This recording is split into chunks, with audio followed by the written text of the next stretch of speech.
All right, after party is the after party. Welcome everybody. I am your host Ray. With me as always, we have Father.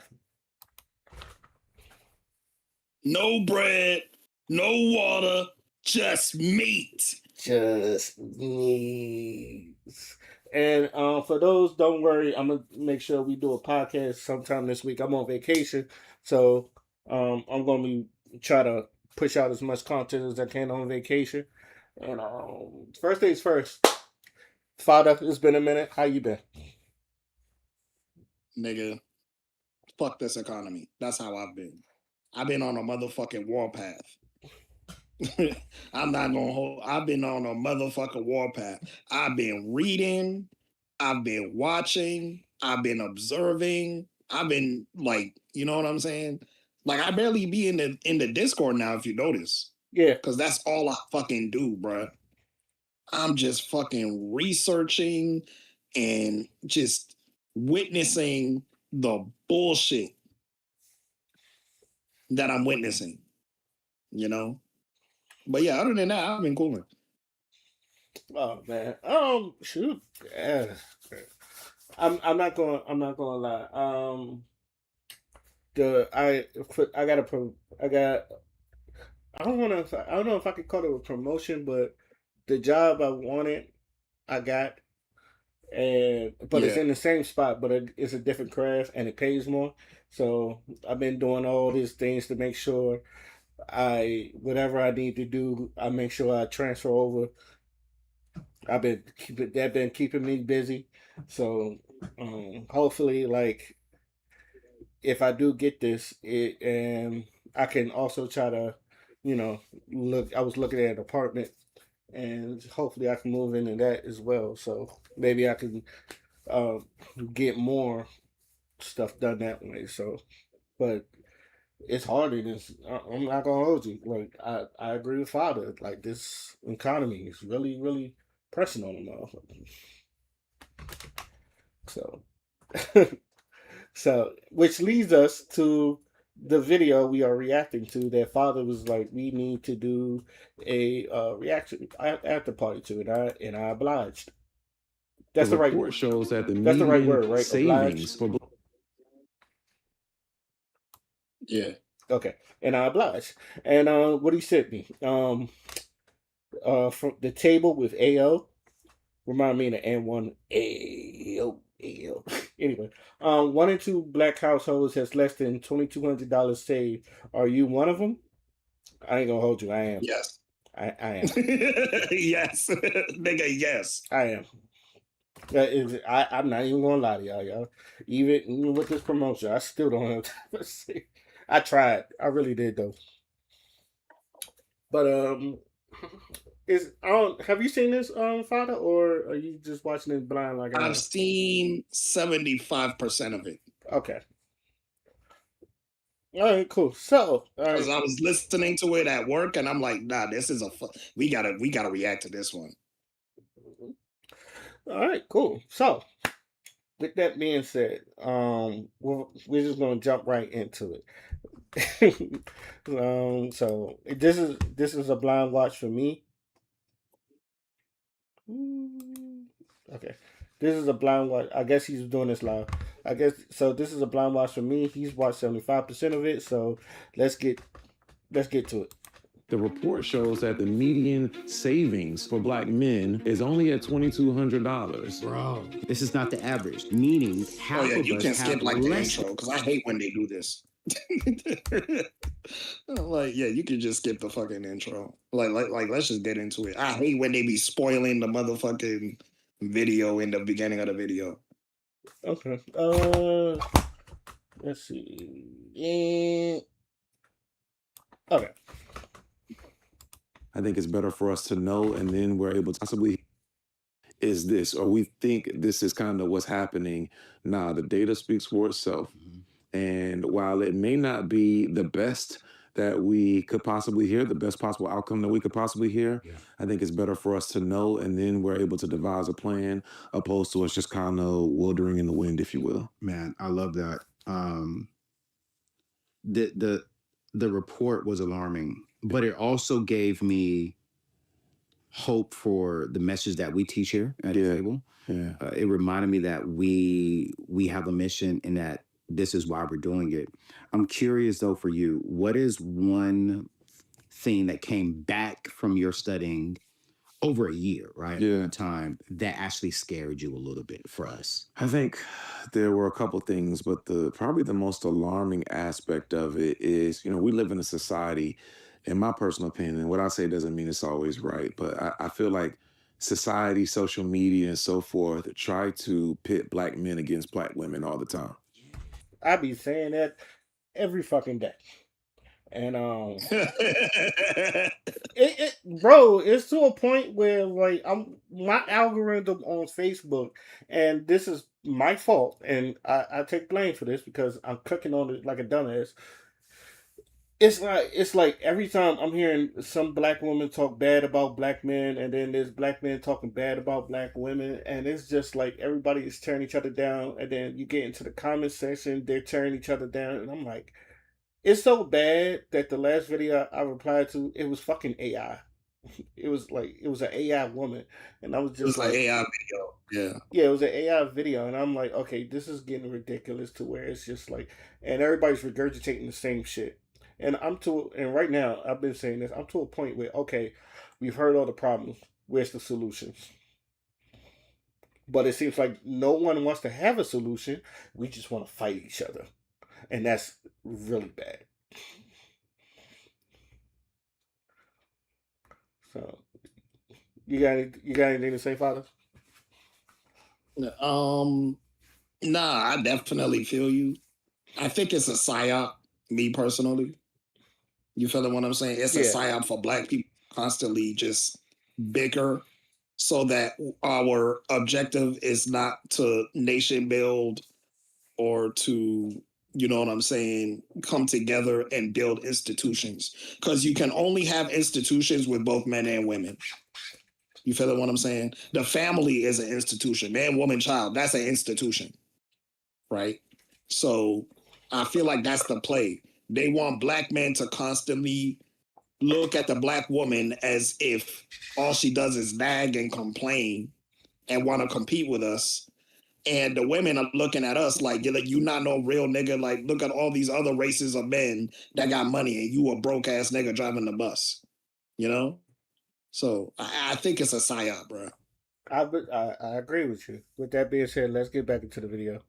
And the truth is that we love each other. Facts. We need each other. Facts. We do support each other. We care about each other.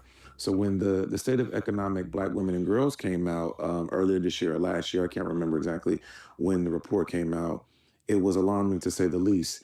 And when I was seeing all the reports about nearly 1 million Black women being unemployed in the last year or under the current administration, it really made me want to dig in to find out, okay, so what's the information for brothers? Mhm. And when I saw that number that said 650,000 Black men were unemployed between quarter one of 2025 and quarter one of 2026, that was absolutely alarming to me.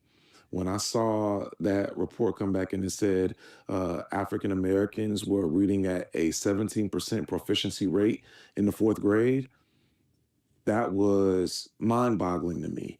As a lifelong educator, as a person who literally eats, breathes, community work Mhm. 24/7, Mhm. it made me realize that there's more work to do. But I wanted to, again, be able to find the truth so that we can go forth and find tangible solutions for our community. And I think that we unveiled some of that in the report. And collectively, as people learn about what's truly happening, we can move forward. Okay, let's look at the numbers again. Okay, because look, my sisters, I feel you. Yeah, a lot of y'all got employed. Yeah, got laid off, but it's- I feel like as men, we kind of like saw this coming, and then like we tried to warn them. It's a, hey man, it's like as quick as they put you on, they put you off because as black men, we go through it as well. I feel like and some of them they probably took heed, but others didn't don't listen. But this is why like I've always said like we need to go into business for ourselves. I know it's probably harder than it sounds, but I feel like at least we can at least hire our own.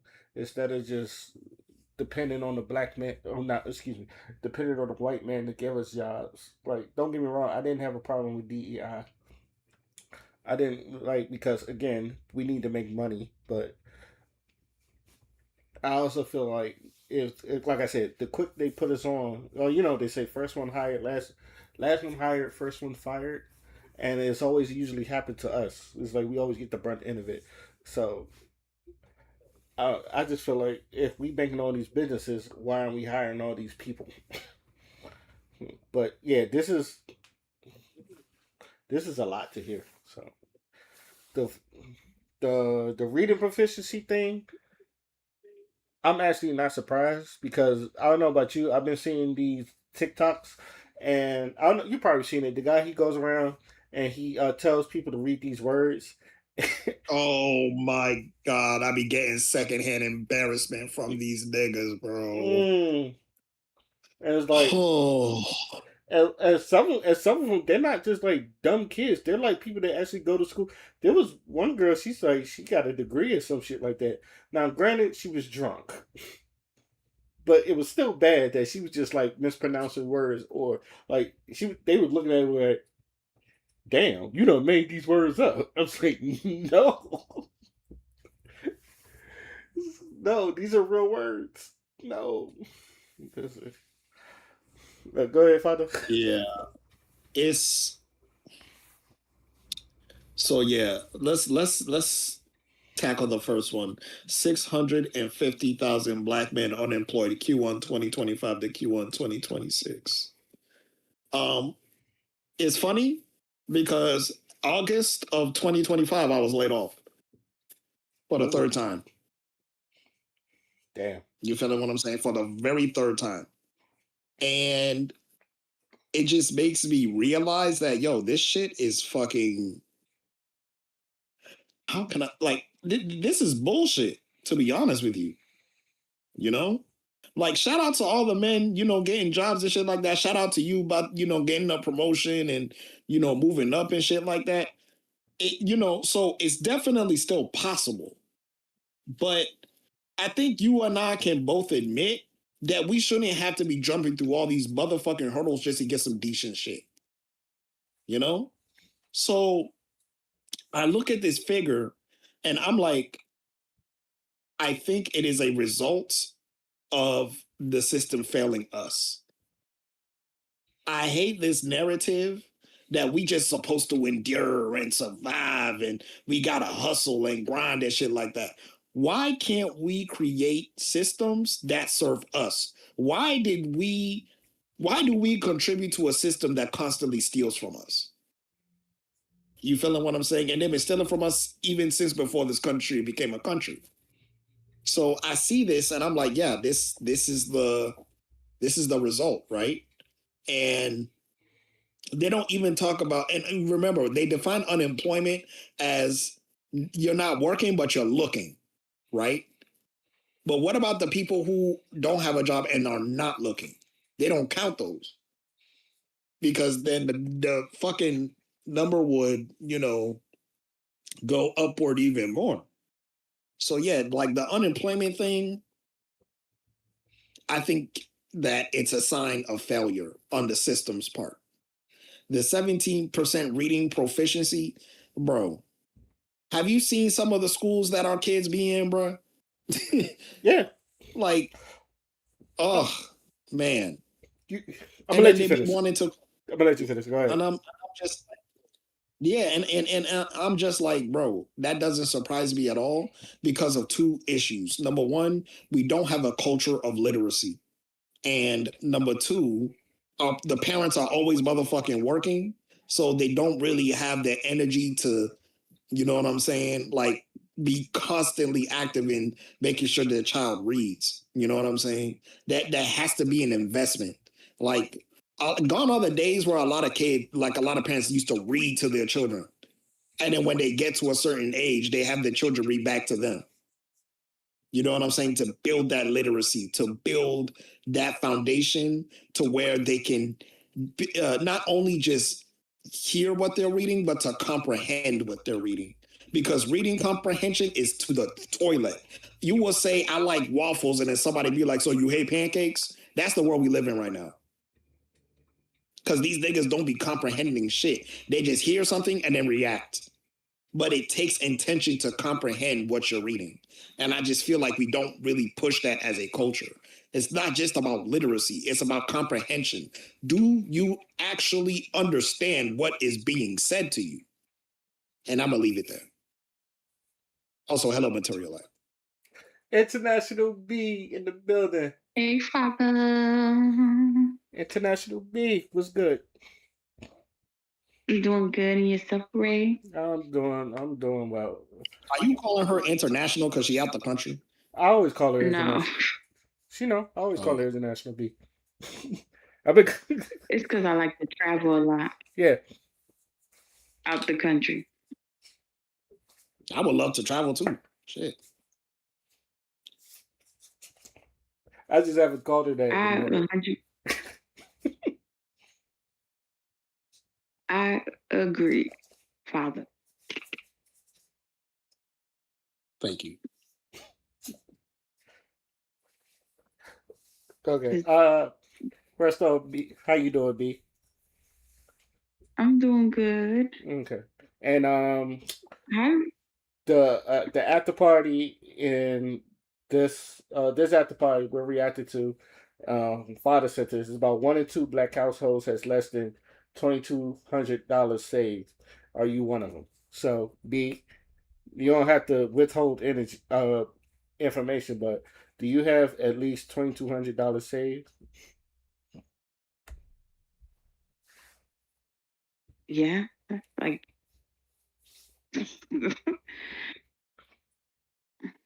that's like that's like a that's like very like I think that's bare minimum at least. You can go ahead. You Yeah, can I say ain't got that shit. I'm not gonna hold you. it. I don't either. But hopefully after this promotion, I can get there. So I ain't gonna lie, I got money all over. That's the problem. It's Yeah, like I'm you get a disability check every month. you know it. Oh yeah, that right there. Are you 100%? Because I don't know if you're 100% or not. No, not yet. Okay, when you hit 100%, yeah, But that comes every month. So well, that comes every month already. That amount, a little bit more. a little bit more. So yeah, she good. Yeah, but still, it's like the way the world's working around. You gotta have that and about 6, especially the way some of these jobs be playing in your face. You gotta have a year's worth Oh because yeah. some of these jobs get disrespectful.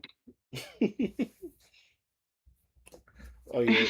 Oh, you should have seen the video I was looking at before I got on. I think Father was looking at some of it, but there was a guy. It was a Yeah. Gen Z. He was ranting about like not even getting entry level jobs and what they want as an entry level job, and he was ranting on that. So that was kind of funny. So Yeah, because some of these, like during the COVID era, people have learned to we learned to survive.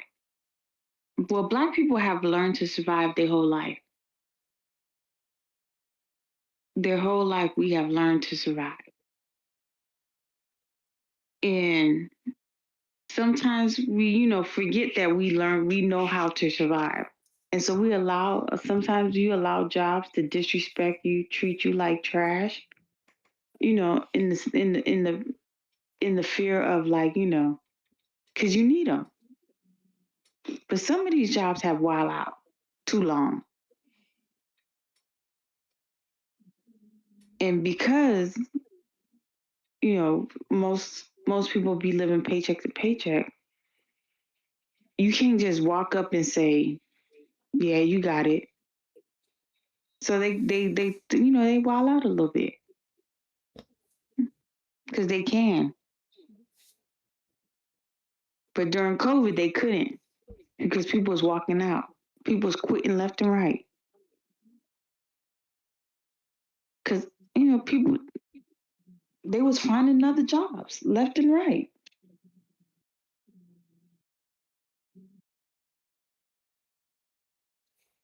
But I don't know. Some of the stuff that people like, some of these companies that like some of the ways they be talking, like I be looking at some of these some of the stuff I see online, I be like, wow, some of these companies wild. At this point, McDonald's be looking interesting. Shoot, and this Funny part, you mentioned McDonald's. McDonald's because CEO said that people aren't spending money like that no more. It's You're funny. not spending money. Mostly middle to lower income families have they seen a great reduction in their numbers, and that was their primary. You know what I'm saying? Because there was a time in McDonald's where you could get shit for like less than $5 and less than $10, but now like they said that the people ain't spending money no more. That's because a Big Mac meal is $13 fucking dollars. Well, the problem is people still spending money. Because a Big Mac But meal they is $13 delusional. fucking dollars. That's why. Like I grew up. Exactly. If I can get a 2 from 20 at Applebee's, 2 entrees, I'm not going to an McDonald's. appetizer. Exactly. Like what you talking about? I can get 2 appetizers. That means I can get me lunch for today and tomorrow, an appetizer, and a drink at Applebee's for $20 or $25. Why would I go spend $30 at McDonald's for a Big Mac and a cheeseburger when I can have me a steak and a fat burger with a spinach artichoke dip or whatever, at Applebee's with a nasty drink to go and be full for 2 days straight. And Or your ice even cream and then the machine meal still be don't so work. big that I could even split it in half and still have it for like 4 days. So let's be honest. The Big Mac, after you eat that from McDonald's, you still hungry. And your ice cream machine don't work. Exactly. So like how McDonald's prices, I can go sit at a restaurant for McDonald's prices and pay less at the restaurant. McDonald's, a McChicken used to be $1. Not a McChicken, Not almost anymore. $3. Bro, what are you talking about? People still spending money. If people wasn't still spending money, people wouldn't be broke. What you mean? Good money still being spent. Amazon still got flex workers. Amazon still got these trucks running rampant.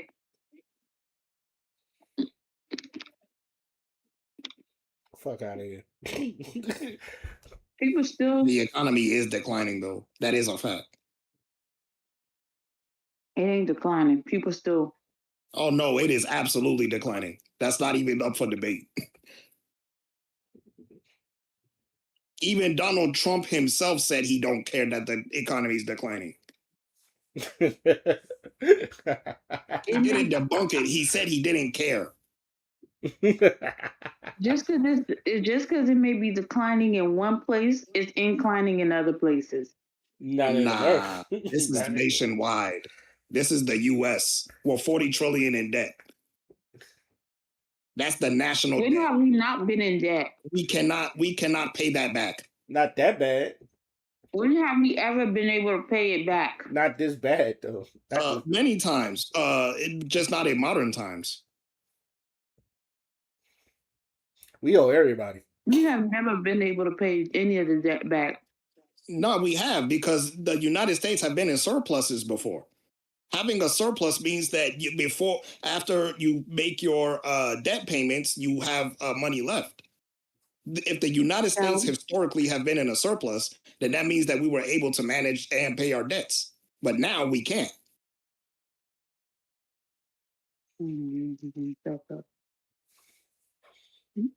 we have had a revolving debt our whole life.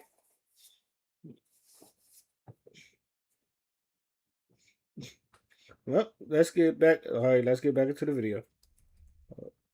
And That's why we love collectively, credit. as people learn about what's truly happening, we can move forward. So you said the study for the Black women and girls Mhm. was 1 million Yeah, out of jobs yeah, from 2025 to 2026, yeah, and then men 650,000 of us. yeah, yeah. Bro, that's alarming. And that's a lot of Black folk. Yes. Like oftentimes when we see these kind of reports, they just talk about what the Black number is. For sure. They don't disaggregate or even aggregate the data. So we thought it was important for us to break out. And unfortunately, even since we released the report, one of the things that was really also heartbreaking for me was having so many brothers DM me or send me messages and saying, this isn't getting the attention that it needs. If this was about sisters, this would be everywhere. Or we've been saying everybody that brothers are in need of support and nobody's listening or they don't believe us. So thank you for writing this. And what I would often say back to them is that, brother, we don't have to make this again us against them. We have the data, we have the report now. Let's just go figure out what we have to do in order, again, collectively for us to move forward. But like in every way in which we can turn, far too often, I feel as if there is this concerted effort to pit us against each other. And really what the report and the data is showing Hold on. collectively is that we all messed up. Yes, B. Did he say 650,000 Black men is unemployed? Yeah. Yes, from Q1 to 2025 to Q1 2026. That's wild. Is that real? Yeah. Yes, Like, wait, confirmed. I have even more numbers if you would like it. And Black women's like it hit 1 million. You hit 1 million for Black women. According to the latest monthly figures reported by the U.S. Bureau of Labor Statistics and tracked via the FRED Economic Data Platform, Black men age 20, so Black men that's from ages 20 to, what is that number? I think that says 35. Yeah, Black men from 20 to 35, 6.2% unemployment rate. wow.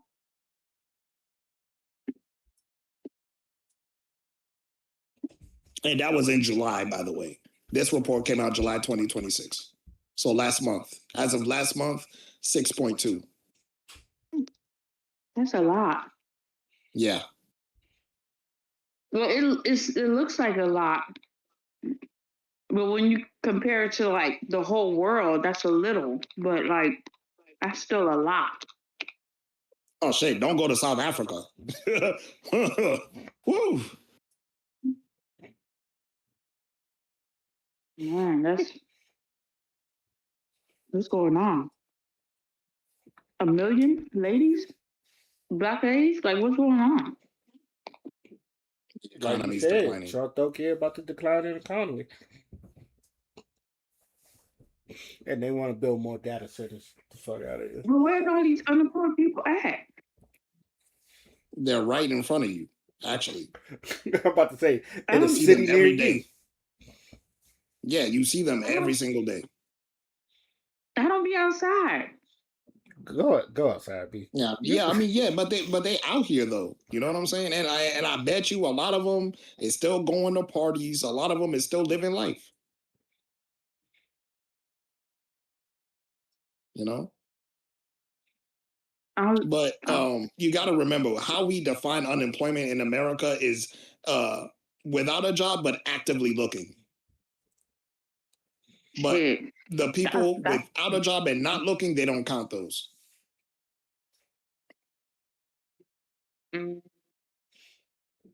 So the number might be even worse. Yes, the number is absolutely worse. What about the ones with the job but actively looking? Those are Jamaicans. Because I'm always with the Let me job. stop. I'm always actively looking. I don't know. Like, It's my I natural mean, nature. I'm pretty sure there is a percentage of people that are looking, but I don't have that. Because I'm always looking. I always want to see what's out there. Yeah, I'm kind of looking right now, but honestly, that's about to stop because I'm being called for something different. I can't keep working these jobs. Mhm. I literally cannot keep working these jobs. They're useless. They're not doing anything. Yeah. You just work and you get a paycheck and then it's gone. Like, nah. Hmm. I'm on Exactly. institution building mode now. I'm trying to build. Or if somebody got some building, but at that, I've built 2 organizations from the ground up Why you don't build your own? because there's no money. Mm.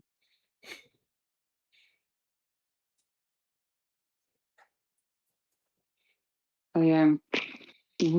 That's the problem. That funding.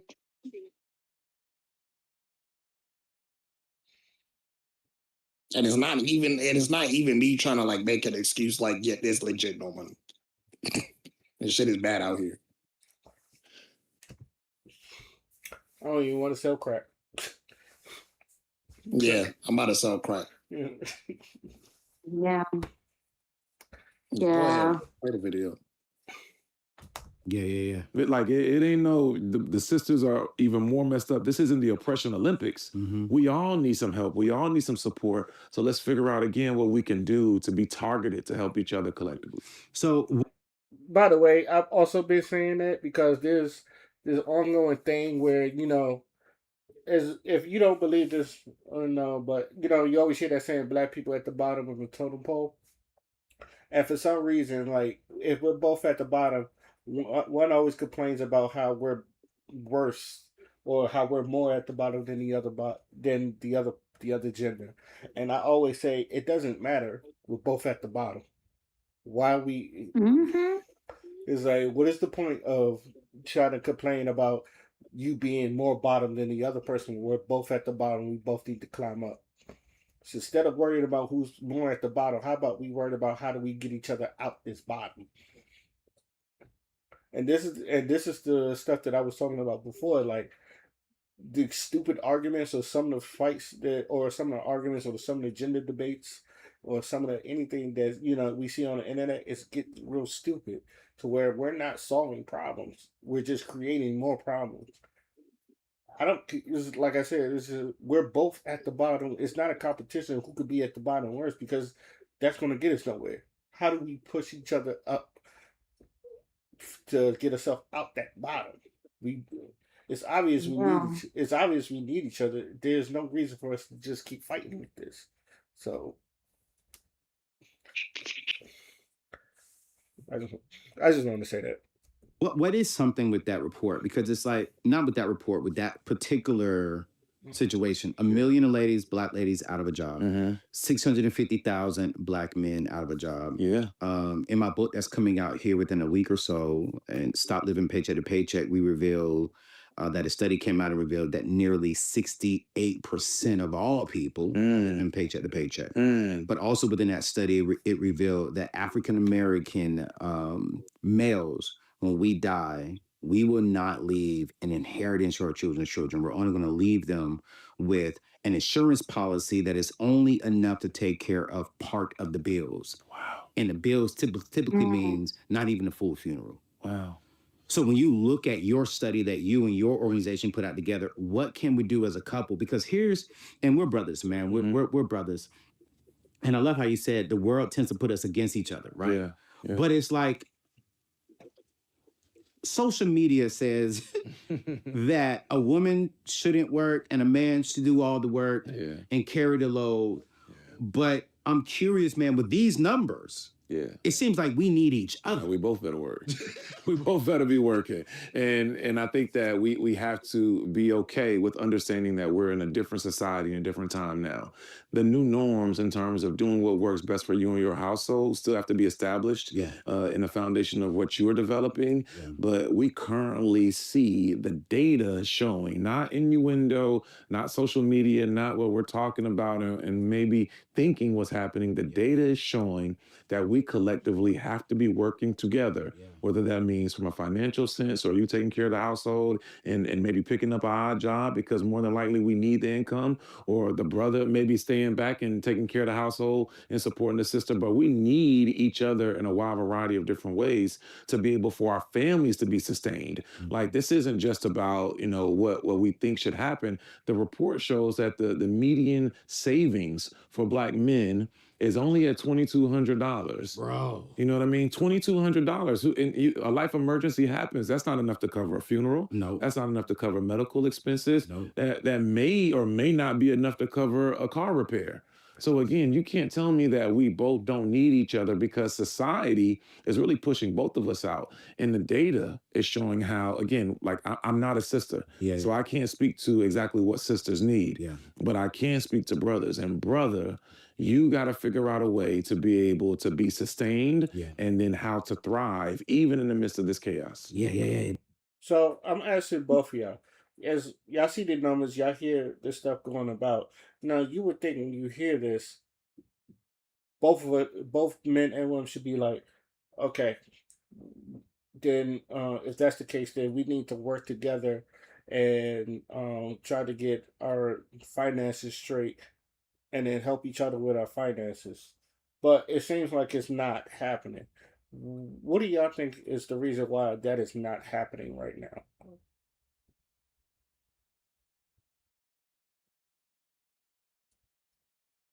That when people get in a relationship, they ain't working together to like fix their finances. Yeah. I don't know. Because they dumb. Huh? Okay. Well, So basically, I know like in general, you hear this, you would think, okay, we both, let's say we both make money, so and we both combine our incomes, we can like at least get what we can get to live at least somewhat comfortably. But you don't see a lot of people doing that. Why do y'all think that? there's a reason. The reason is because we subscribe to hyper competitiveness. We basically have been socially engineered to compete with each other endlessly. So, for example, right, Ray, you got a promotion, right? But you know damn well there's gonna be niggas in that company that's looking at your promotion like that should have been me. So that also applies to our community, especially so because we're at the bottom. So certain brothers see sisters moving up, then they feel some type of way because it feels like it should have been them. Certain brothers get up a type of way, and certain sisters will look at them and be like, "That's supposed to be me. Why the fuck are you in there? I want to be there." It's constant competition. We are constantly pitted at each other, right? Because we also America's competitive. Right. That's really what it is. It's just the hyper competitiveness and the individuality. Like we want this, we want the house, we want the car, we want the respect that it all comes with, but we don't really take a step back and see that this is not just a motherfucking piece of real estate. This is a home. You feeling what I'm saying? Sometimes it's if I see a fellow brother that got a promotion at his job and he's making 6 figures, I'm happy for him because that improves the race. That's one less black person that's in a down bad situation, right? We don't have that mentality to put the individualism to the side and just work on the collective. You feeling what I'm saying? Work on the people that look like you So at least that's one less person. We always worried about ourselves, and it's good to worry about yourself, but you cannot worry about yourself at the expense of another person, because then you would be creating a feedback loop. So this nigga only cares about himself. That nigga only cares about himself. Now we got a whole bunch of people that care about themselves, and there's no community. So millions of black people can be down bad, and then this, few thousands of black people that make it, no, fuck them niggas. And then the race does not advance. And then crime, goes up because we're constantly upset that we're not in certain positions, and we need to take it out on somebody. And since black people usually live in proximity with each other, what does that result to? Quote unquote, black on black crime. So there's layers to this. You feeling what I'm saying? It's not a surface level answer like, why are we like this? It's deeply layered. You feeling what I'm saying? And in order to peel back the layers, you have to do a historical analysis. What happened to you in your past to make you this way? Why are you so hyper individualistic? Well, because shit was taken away from me and I did not have the power to protect it. So now I need to focus all that energy on myself and make sure that I'm secure on, what's it called? In contempt to everybody else. Because now I'm going to assume that they're also doing the same thing because of the pathology that I tell myself. You see how that works?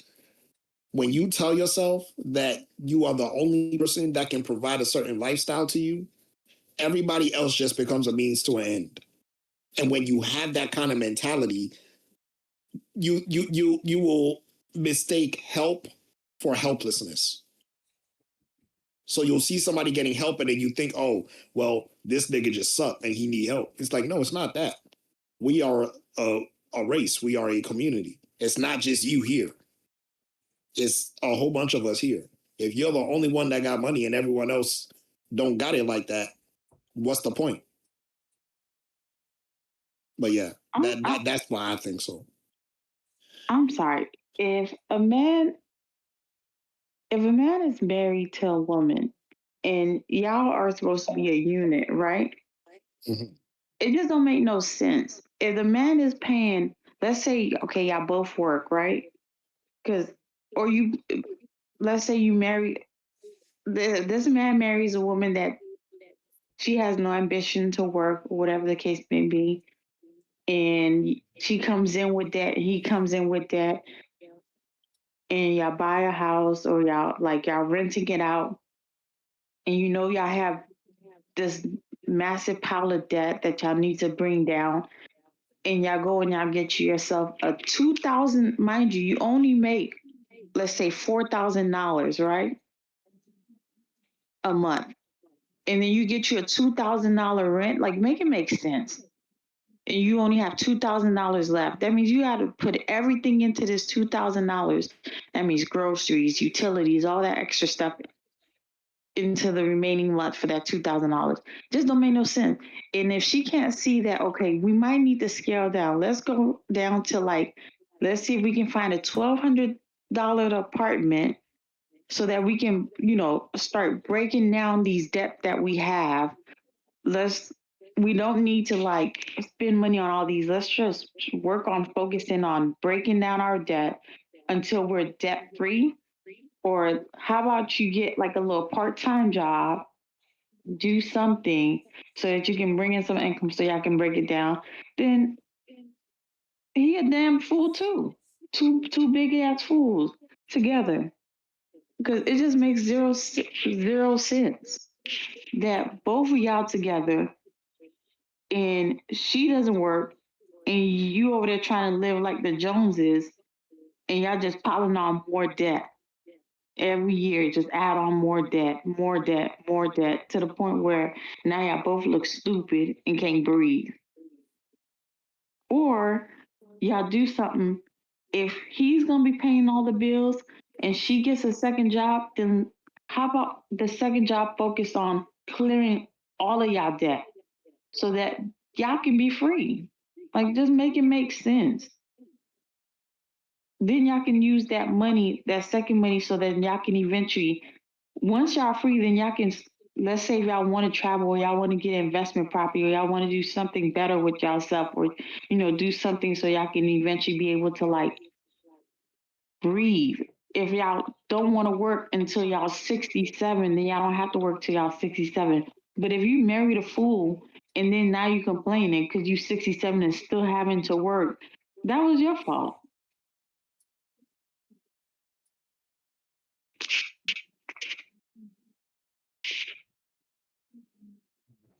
Hmm. I just look. All I know is, and this is what I want to say: if you gonna get into a relationship with her, I think y'all should at least vet each other that y'all good with money. Make sure that both of you, at least one of y'all is good with money, and then, but hopefully both of y'all is good with money because I know it could be a hassle when one person is good with money and the other person is not. So you might have to handle all the finances because that person is not really good. But if that person is not good with money, I hope you would teach them that that eventually they'll get to the point where they are good with money themselves. Because I get it as an adult, you don't want to teach grown people how to do grown people things, but some people are raised others, but some people are raised differently than others. Most people never cooked in their lives, where the other person they've been cooking since they was like 8. So that might get into a different dynamic to where it's just like you have to adult now. But I think like a lot of times I, I do agree with Father when he said the competitiveness because obviously a lot of people is just like if this person's doing this, then okay, then I should be doing better than them because. But at the same time, if y'all both together, y'all are a unit. So, and I think B was saying that as well. So I agree both with that. There is no reason that you should be competing with each other if both of y'all are a team. So, hope, but hopefully, like if y'all do get into a relationship, y'all understand each other's strengths and weaknesses, so that way y'all can help each other out, and then y'all could build into a better future. And that's just my. But Go ahead. don't get me wrong. One thing I said and two things I said and three things I said. Husband and wife. Don't be boo boo the fool with no damn boyfriend and girlfriend. I never said be playing games with a boyfriend girlfriend and paid all his debt and then look stupid. Uh-uh. I actually agree with you on that. I agree with you. Mhm. All right, let's get back into the video. No, this is when I saw that Yeah. $2,200, man. and you said median. Median. So So that means you see, we on the same time. We on the same time, bro. we on the same time. You might have, you know what I'm saying? You might have 10, 15 to play with. I might have $10, $15. right. You know what I'm saying? Like I may not, and more than likely not may not. Bro. I don't have it. You know what I'm saying? Bro. So these conversations about $200 dates and all of that. Bro, a lot of us, we don't have $200 in the bank account. Bro, that's what I said. When I Yeah. saw that, I was Yeah. so this is the median? Median. So this means that half of them Yeah. don't even have 1,500 or 250 in the account. Mm-mm. But it's the same people saying, yo, I'm not going on a date if it ain't more than $200-300. Yeah. Yeah. But I'm like, wait a minute, black men, Yeah. 50% of us, based upon the data, Yeah. don't even have $1,000. Mm-mm. So we don't even have the means to get there. Mm-mm. Mm-mm.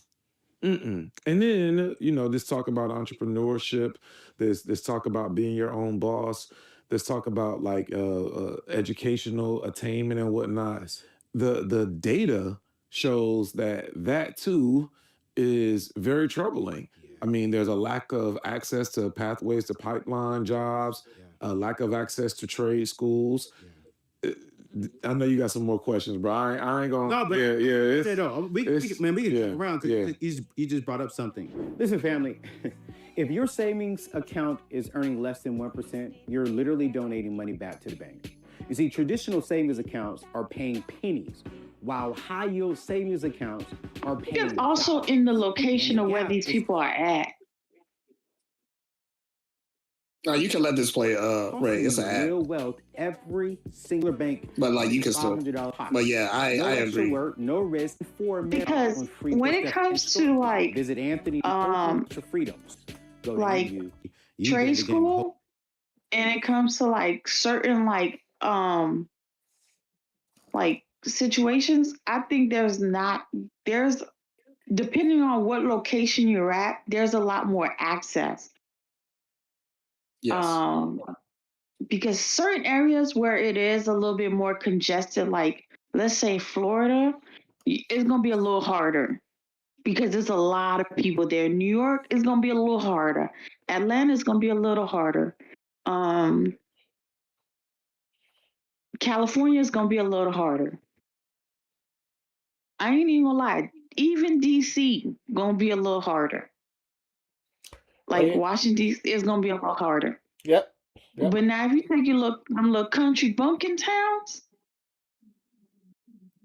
you might find a little bit more access, a little bit more. Now I'm not saying it's gonna be it's gonna be a little bit more access, because the thing is not too many. You're not competing with too many people, because they still need some black people, because they give some funding for black people, because everybody is collecting fundings for black people. Let's be honest, everybody collecting government funding for black people. Some towns are collecting, so that's why sometimes you just gotta go a little farther out. Like I ain't gonna lie, Washington State, it's a lot easier to get into these government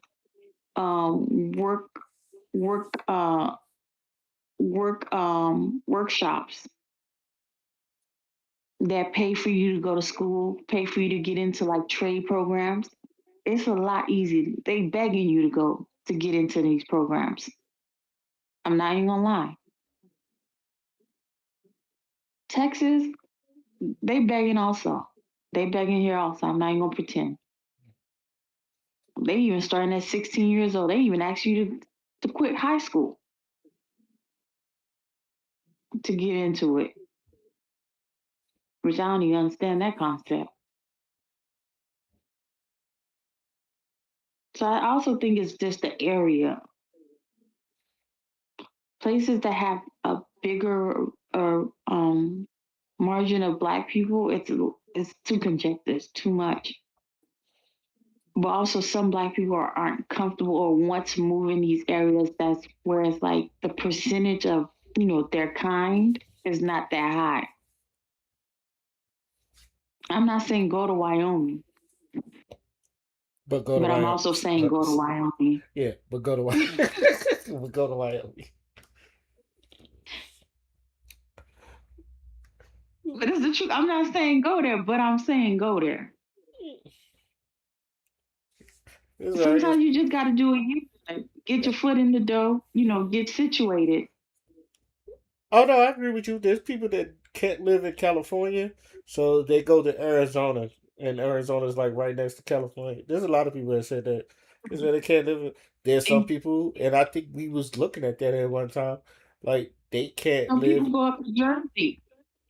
They get themselves situated, get their business go popping, get their money up, and then they come back home, and then they find work.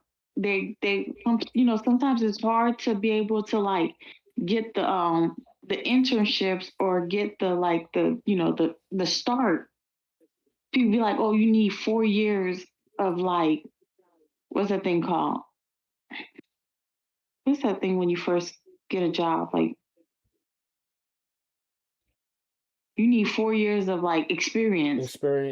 I was like, y'all not hiring me. So how you gonna ask me for 4 years experience and y'all won't hire me? But then if I go to a country bumpkin town, they begging me to come in. Then they give me the 4 years experience, and I like apply over here back in my hometown, and y'all pay me to move back home.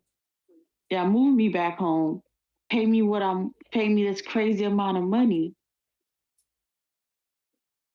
but y'all could have just got me there for less. But y'all willing to transfer me for more. Stupid.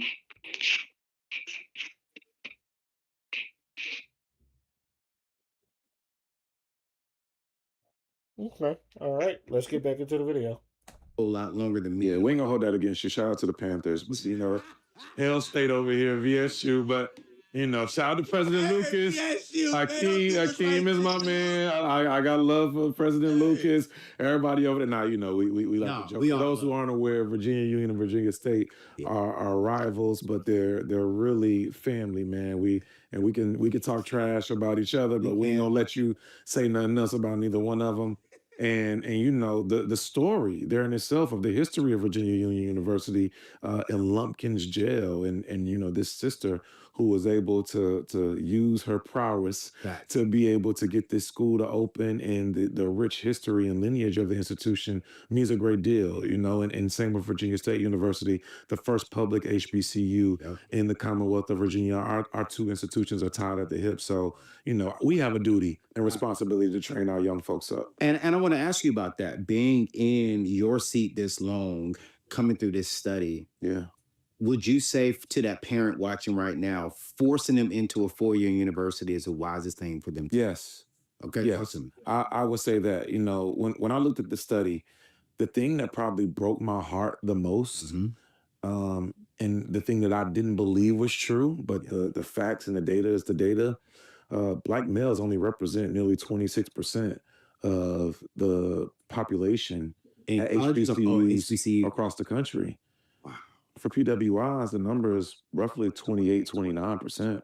So that means 70 plus percent are Black women. hmm And if you look at or schools as a whole, Yeah. are women, like black women, white women, white men. Yeah. But black men, we're less than 30% of the total share, population share, at PWIs and HBCUs. So when I was going to undergrad, and shout out to South Carolina State University, where I got my undergrad, I got my master's and doctorate at Virginia State. When I went off to school, one of the things that was, you know, lauded, and me and my friends would joke and laugh about, yeah, bro, seeing the numbers, man, they said it's like 1 to 15 ratio.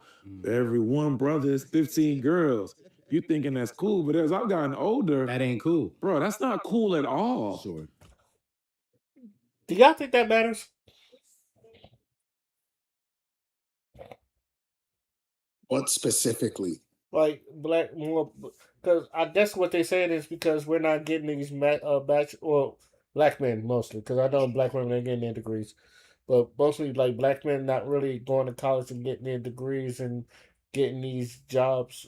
Do you feel like that really matters? Because in my opinion, a lot of men don't really go to college, but they go into the workforce and they go into like the everyday workforce, like the policemen, the firefighters, customer services, conductors.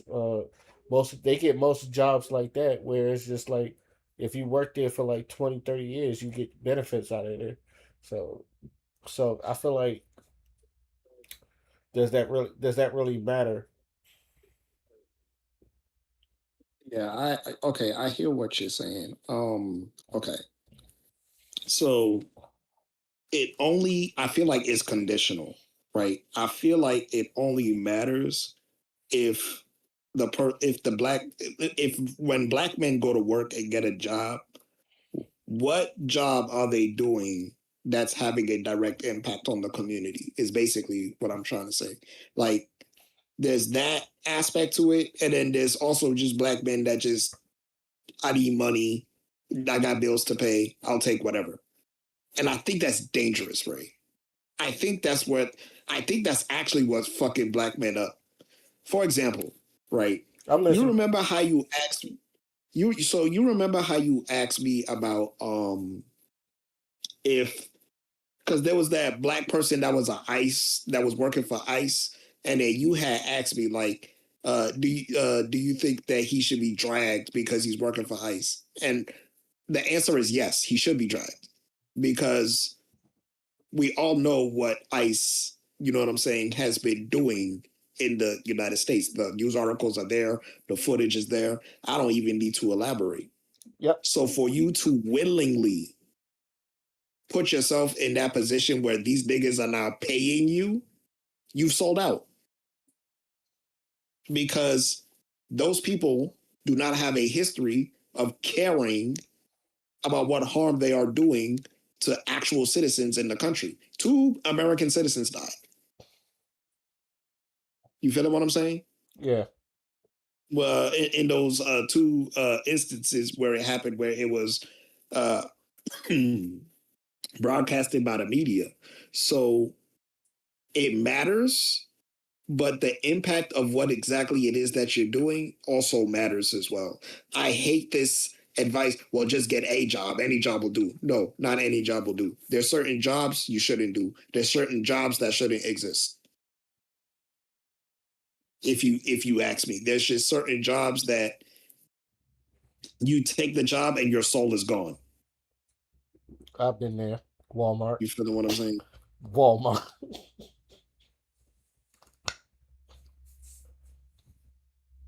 Walmart was like Shang Tsung to So me. Your soul is mine. your soul is mine. And that's how work feels, but it shouldn't be that way. And I think that's what we need to broadcast. It does not have to be that way. Bro, the job I'm working now, I be chilling. I'm not even gonna hold you. I be chilling at work. You want to know why? Because my work be done, usually. Or when something come up, I just do it. Because I know how to do it. It's work. Work doesn't consume my life. I just do work. You get what I'm saying? I come here, I do my job, I go home. Abbott Elementary. That's it. But it's like, you know, when we speak about like jobs, it's like sometimes it pisses me off because people really do try to make it like their entire life. And that's cool for you because that's your type of thing. But other people aren't built like that. Other people aren't built to work. Other people are built to nurture. It's just in them. They're just nurturers. A baby cries, they pick it up, the baby stops crying. It's just something in their spirit, right? You have people that are really good at fucking educating and teaching people. You know what I'm saying? You have people that are good at numbers, at details, and remembering little intricate, you know, details of patterns and shit like that. Everybody has their own threshold. Everybody has their own talent. Everybody has their own gift. But we've commodified it. And now we tell young black men that are seeing the fucking country collapse, go to school, go to trade school, get your certification and work. Like, nigga, no. Have you considered his motherfucking gift first? Have you considered where you're gonna put this young man so that the opportunities come to him naturally instead of him writing 100 motherfucking resumes like a damn bot? There's better ways to do this is basically my point. There's so many better ways to do this, but it cannot be done unless we are focused on institution building. And that's how I'm gonna answer that question. Okay. My whole thing is, I guess it depends. Like if you go into IT, obviously, or anything where like STEM science or like STEM, or STEM science or something like that. Yeah, go to college. Because those are very high paying jobs, and I feel like we can use a lot of brothers in that job. And I know there's other ways of getting the IT other than going to college, because I know a couple people have, but I know that's a real good way. If you're doing nursing, which is I've seen a lot of women do nursing, yeah, you got to go to school for that. Obviously, I never knocked that either, which is why I never knocked a black woman getting a degree and or getting multiple degrees because it feels like if it needs you, if it helps you get to a better job, then so be it. But uh, there is a downside is that AI is taking over, and then because of this whole DEI thing, a lot of jobs are replacing people with AI, as you can see. And the funny thing is, and I forgot to mention this earlier because when you was talking about people reading at a fourth grade level. Have you seen they was making books and they was using AI to make books? Have you saw that, Father? Yeah. Yeah, and for those that don't know, they was making AI to make books, and the books came out ass. Like they didn't even get the 50 states correctly. It was that bad. They tried to use a periodic table, and it wasn't even. It was like scribbles. It was scribbles. It's real bad. So, but I feel like a lot of these billionaires and billionaires or people that run these companies, they're trying to replace people with AI, and that's going to be a big concern because AI is not good everywhere, as you can see. But I feel like the regular jobs, like I said, the policemen, the firefighters, the construction workers, the people that goes into these jobs and go benefit, like you're going to need those jobs, and you're going to need human hands for them, because obviously, because those are the jobs that AI can't do, that AI can't do, and those are also jobs that they're trying to replace people, but it's not working. So, and here's the thing: like, if you're a black man going to college, I salute you, but I don't think college is for everybody. And then people understand that, and then also people don't want to be in insurmountable debt. Thank God. I don't know about you, but I know. Thank God, my debt got wiped because of this stupid ass school we went to. But but but not everybody's like not lucky like that with the loan forgiveness and shit. So I think I think is if you are able to do that, go ahead do that. But it's not for everybody. Let's get back to the video. Like it's not cool at all, and I would dare or challenge anyone who's watching this Yeah. to go back to the institution in which you were able to go to or accumulate through, and you go find out what the data is from male to women. What's the young sister to young male to young men ratio at your institution, and tell me what it is, and then tell me, are you proud of that? Like, again, that number broke my heart. So when you ask me, would I encourage a parent to send their children to a four-year institution? I would emphatically. Okay. One, because the financial implication in terms of what you will be able to attain over life, Okay. the data clearly shows that those with a four-year college education are going to earn at a much higher pace and rate Yeah. than those who do not. Yeah. It also goes to show that, excuse me, from my personal estimation, what you learn about being a young adult Yeah. while being at college and being away from home, if you can be away from home, is something that we can't necessarily quantify with a dollar amount. When you learn about yourself, when you're away from mom, dad, or mima or papa or auntie or uncle or nana, whomever, what you learn about yourself, you can't quantify with a dollar amount. The relationships that you're going to develop with your peer group, if you do this the right way, is something that you can't quantify with a dollar amount. So it's an investment for sure. And does higher education need to be more affordable? Absolutely. Yeah. But we also have to take into account that we live in a society and a system in which HBCUs specifically are extremely underfunded. For sure. I mean, when you look at the rate in which HBCUs are funded in comparison to PWIs at a state level, it is asinine Mhm. in every shape, form, or fashion. When you look at the cost of what we have to pay at HBCUs to be able to keep the doors open, It is. it is astronomically higher than many of our PWI counterparts. Yeah. When you look at the loopholes, or excuse me, the holes and red tape that we have to run through in comparison to our PWI counterparts, those things all play a role in terms of some of the inefficiencies that people may talk about, Yep. the cost that some people may talk about, and then how some folks may value what they're getting back. Mm. But I would only challenge them to say what you learn about being around your own and what you learn from being around your own Yeah. cannot be quantified in a dollar amount for the long-term success that it's going to give you. So it's an investment like anything else. And we have to ask ourselves, are we willing to invest in our young people? And specifically, as this data points out, are we willing to invest in our young men in a way that allows them to not only go off to school, but stay in school, and it encourages them to play the long game of getting a job, working, taking care of their family, maybe getting a side hustle, Wow. and getting to where they need to be to take care of their community ultimately, because that's how we build the next generation. Sorry. I also feel like the military does the same, which is probably I don't know why I missed it, but the military I learned all that in the military. I'm not gonna hold you, at least for the 5 years that I was in. But Agree.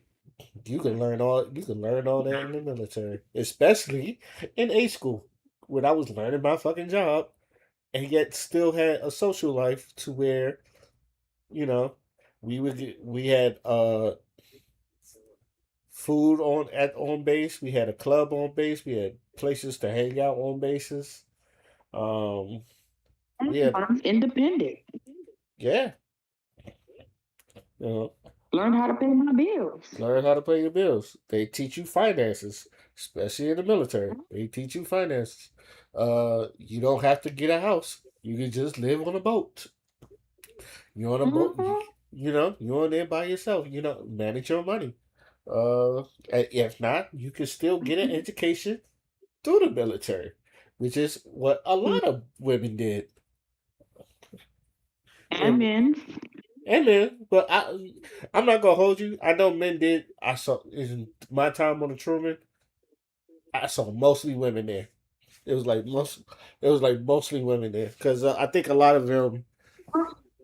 Well, because you a guy, you looking at mostly women. No, no, no, no. Cause well, yes, but I was no, but you pay attention to the men and the I women. see the picture. I see a whole lot of guys was in them classes, Was there? especially when them two No, teachers came cause I was on the looking at. ship to teach those classes. Uh-huh.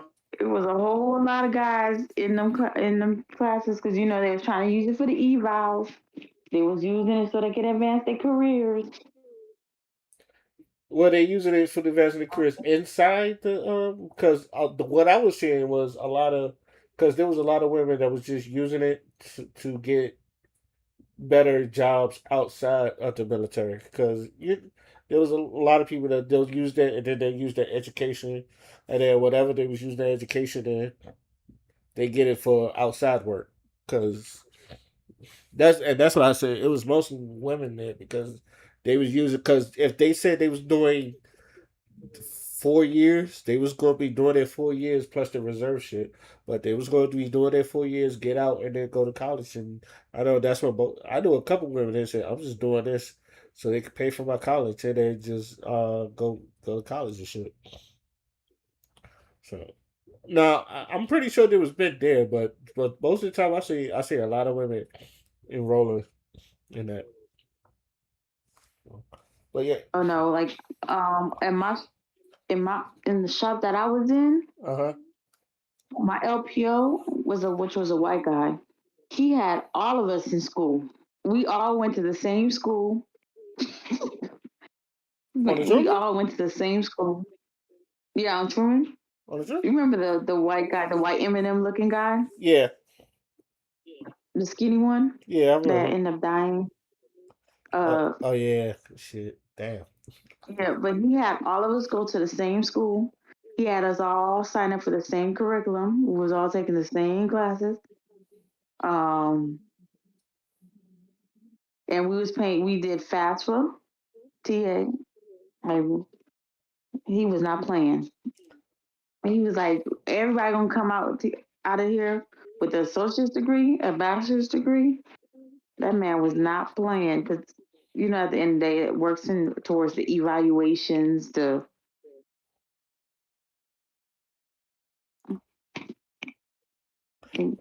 Oh yeah, We had a few girls and we had a few guys, so everybody was in there. And then when you go to that classroom where you sit in the classroom with the people that come to the boat and teach you the classes for like 8 weeks, 16 weeks. Man, them guys used to be in that class 'cause, they don't want to be at work. So they get the paperwork signed up so they don't have to be at work so that they can show up every day to this one class and then have homework so they can be looking like they're doing something. It was a finesse.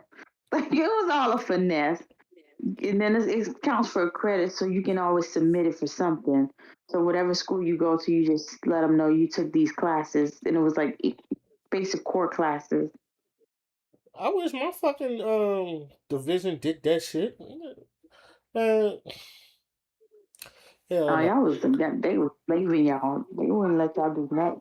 Man, look, there was one time, and I'm gonna keep this short. Like, I was in the pipe shop. The most of people that haven't had C school was people that was welders, and they go to their own C school, and like you had to have that in your contract for you to go to C school. If you didn't, you had to be a real good welder for them to even send you to C school. So there wasn't a C school for pipe shop until they found out it was one. They said two people, and they said two, and even though like one boy and one male, one female. Now they both my friends. I'm not gonna knock them, but they did not. But obviously, like they didn't send their best workers there, right? So the whole time they was there, they was chilling, but they got their C school certification clause, and me and uh this other brother, his name is white brother from Idaho. His name is Warren. We were supposed to be next, and after that, the chief was like, "Yeah, we're not sending no more people." Do you know how pissed I was? I was like, damn. I was like, damn. I was just like, I could use, you could utilize this outside and then they just didn't want to give us that. I said, yo, that's bullshit. It's just like, especially since what's the sad part was? We was in the fucking shipyards. So it's not like you needed us. It was like, that's wild, because my shop, we were sending people to school. Child, we was sending people to laundry school. We were sending people to damn near a 2-day school, a 3-day school, child, a 24-hour school. We was sending people any type of school. It didn't matter. It didn't matter what the school was. A 50-cent school was all the way in California. We were sending somebody to it. So I don't know why y'all was acting so damn cheap and broke. Because motherfucker, I got love for my division. Let me just say, if anybody from my division, I got love for all of y'all. But the goddamn chief, all he cared about is getting Master Chief. The chief that we had, he wanted to be the youngest Master Chief, so all he did was care about getting the Master Chief. So he worked us to the death. He worked us to the fucking bone. And even when like there was days where there was nothing going on, he would still try to find work for us for fucking do instead of just saying, you know what, just go home. And this was sending people to laundry school. They don't even work on laundry. That's not I'm not in the military, but that kind of mentality where you feel like you constantly need to see your workers working on something and that's not a flex. You know what I'm saying? That's not a flex at all. All it's gonna do is just piss off your workers. And it did. Because there was times where he was just like, if you, and I'm sorry to do this, but one more story. We had to replace a lot of pressure reducing valves, a lot of PRVs around the ship, and it's supposed to take us a fucking week. And they said if you do it quicker than a week, we will give you the day off, right? And I pushed us to get this shit done in like 2 days. Now, granted, I wasn't even an LPO. I was just a third class at this time. But I was just like, yo, if we could knock this all out, they could show us that we get this shit done, and we was adamant in getting this shit done. Yo, they have no other choice but to just tell us to send us home. We get this shit knocked out in 2 fucking days. This motherfucker still trying to find us extra work to do. And that shit pissed me the fuck off. The sad part was he said it's a privilege to go home. I said, nah, you told us if you would do this, we get to go home. So I did that, and I feel bad because I was pushing the whole pipe shop to get this shit done. We get this shit done in 2 days. Something that was supposed to be a week done. And not only we got it done flawlessly and like up to ship standards. above ship standards. And again, I'm like, we just busted our ass, and yet you didn't even give us the fucking. I was heated, and then after that, I said, I'm not fucking pushing myself that fucking hard or You anybody ever again. know, To to I where think I know why the problem was. what Y'all didn't have enough black people. the only person. No, we didn't. But no, he didn't. Like compared to our division, we had a ton. We had too many niggas. It was mostly niggas. Versus y'all had too many like white people don't like. No offense to the military, white people don't really complain. They don't really be mad enough. Like they'll be mad about some other stuff, but black people you ain't gonna play with them too much. Like all that you tell us one thing and then you act and then you're not doing. You're not gonna stand on your word. We really not gonna. We gonna stop working for real. And that happened with Then me. And that happened with me. That exactly happened with yeah, me. no, the whole division ain't gonna work. Then the chain gonna have to come to the office and come check you about something. That's why stuff like that didn't work. Y'all, they was just too lax. He would have the chain would have had to come in and get the whole division to work. And at that day, he would have realized, yeah, it's not gonna work. Man, right, like the Ain't next, no way. yo, it was funny Ain't because no way he told y'all that and then turn around and then let y'all, man, everybody would have walked out. Because we man, sure enough do that. Yeah. it was, Man, A Division done did that too many times. oh yeah, While yeah. cleaning off the ship on them. You know the best part was the chain always had our backs too. Mm-hmm. Especially, yeah, the chain always had our back. That's why I like our engineering. I actually like engineering on the Yeah. show. Like they Yeah, like go play with your mama. yeah, chain didn't play. Yo, I'm telling you, they was. I swear to God, the next day they asked me and God rest his soul, his name was Treffs, and they asked us to go do a job, and I took my sweet ass time. And my LPO, Mhm. he looked at us and said, "If y'all want to get your day off, y'all try to get this done." And I didn't spaz off on him, but I looked at him and said, "Don't do that. Nah, don't do that. Cause you know this. Cause you know you ain't gonna give us the fucking day off." And I was going off on him. I was like, I don't even want to hear another word like day off because every time we do something, y'all don't give us the fucking day off. And you know what? He just had to sit there and eat it. And the funny thing is, there was another brother. He was from Detroit. His name Ren was like, "Yo, don't you think you kind of it was kind of hard on?" I was like, "No." It's like, why is it every time when we do something, they promise us a day off, we fucking do it, and they don't ever give us the fucking day off, and then they want to hit us with the getting off is a privilege shit. I was like, didn't we earn this privilege? So I'm not. So after that, I was like, yo, I'm not busting my ass no.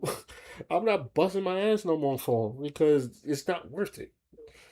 It's not worth it. If you Yeah, gonna they would keep, have seen me sitting if you on gonna, the yeah, if they you would have gonna, seen me sitting in the mess decks. yeah, You know where I'm good for sitting on the mess decks. oh You yeah, piss me off real good. You just gonna see me sitting right there. Don't even talk to me. Cause if I'm irritated for the whole day. Don't even talk to me. yeah. After that, I I don't got said nothing to say to you. every job I did, I took my sweet ass time. I said, I don't care. I swear to God, my last year there, I was like, I don't care. I don't. I don't care. I almost got into a fight with Chief because I had this. Because I looked at him, he was like, "Oh, we'll get it done," and I look at him, and I was like, "No, y'all won't." And No, he had to no. talk to They me. should He was mad too because y'all won't. This is like I don't trust y'all. they when they took me to the yards, I said, nah, I'd rather go on deployment. Y'all not about to put me in the yards and have me out here fake like just sitting in the pier for no reason. That don't make no sense. I can't leave the boat. The boat is here. This Oh shit, no. and it's Send me in on deployment. it is uninhabitable to live at too. So it was just like, Yeah. why the fuck are we here? I'd rather be in the middle of the ocean and can't move. than to be sitting on land and can't move. Right. No, send me outside. The funny thing is that the airmen, they were done at 11. I don't think I've ever seen an airman, unless they was on duty, stay past 11 in the morning. It was just like after 11, they're all gone. So it's nothing there but a bunch of engineered people and maybe some fucking LSs. But other than that, why the fuck are we here? Hmm. Let's get back to the video. Sorry about the Navy rants. That was a whole lot. No, that was needed, bro. This. We're sitting down with you, the expert. Mhm. It bothers me to hear that number. Yeah. That when I was reading the story and I'm fresh into the HBCU world, Mhm. I'm like, wait a minute, 22%. And bro, I'm literally reading your thing. I stop. Mhm. I literally close my eyes and I count all the students in my classroom. All the male students. Exactly. Yeah. Yeah. Bro, out of 42 students in that one class, Yeah. 5 were male. 5. And I was like, no, this report Yeah. is dialed in. And I'm like, And they want to be in your class. Like, don't get it twisted. Like you Anthony, like they see you online. The guys are like, yo, yeah, I wanna be in this class, and there's not enough of them there. no. I mean, like at my school, like I'm respectfully, Yeah. I'm one of the professors that the young guys, the students as a whole, they want to be in my class. I never have more than 10 boys. And my classes are always like some of the, the larger classes. Yeah. My classes fill up very fast. I can say for a fact, the last 3-4 years, never had more than 10 young men. In fact, in my department, this past year, we graduated all sisters. That class had all sisters, not one. Not one male. Not one. All sisters. All sisters. I'm not surprised, and I think we talked about this before, Father. I'm not surprised because a lot of schools give up on young black men. At least in my opinion, it's like they really do. In my opinion, they really give up on young black men, and I think that's why you see a lot of young black men drop out of high school because it seems like I'm not saying like the education is more catered to women, but it just seems like if a black man is behind, they don't really care. Even like that No Child Left Behind shit was not good, but some of the teachers is just like they'll teach you the curriculum, and if you don't follow it, they just don't care if you don't follow it. They'll just move on with the subject. So there was really no and there was really no type of way for you to like learn at your own pace because everybody learns at different paces. But you saw a lot of black, especially me growing up. I saw a lot of black men just like not care. After a while, they just don't care. They say fuck this shit. Obviously, like either that or they found all this shit boring. They didn't do nothing to make it more interesting. And you But see more of them drop out. Go ahead. I don't know why. But why is it a struggle for black men to learn though? It's I don't not. understand. That's not the issue. Oh, That's literally. So the issue is that institutionally, even if black boys are in school, you got to look at how they are treated. You got to look at how they are perceived, because these are not our institutions. And I think a lot of people forget this.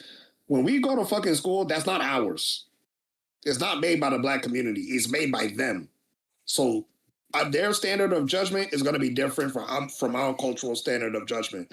And when young black boys are constantly stigmatized and constantly berated and constantly looked at as if they're about to do something, even though they're not, when young black boys are diagnosed with all types of nonsense that they make up so that it's easier for pharmaceutical companies to push certain drugs that put those young black men into certain moods and you know what I'm saying, certain they don't like it messes them up psychologically because they know that this is hostile territory, but it's not apparent, it's subtle.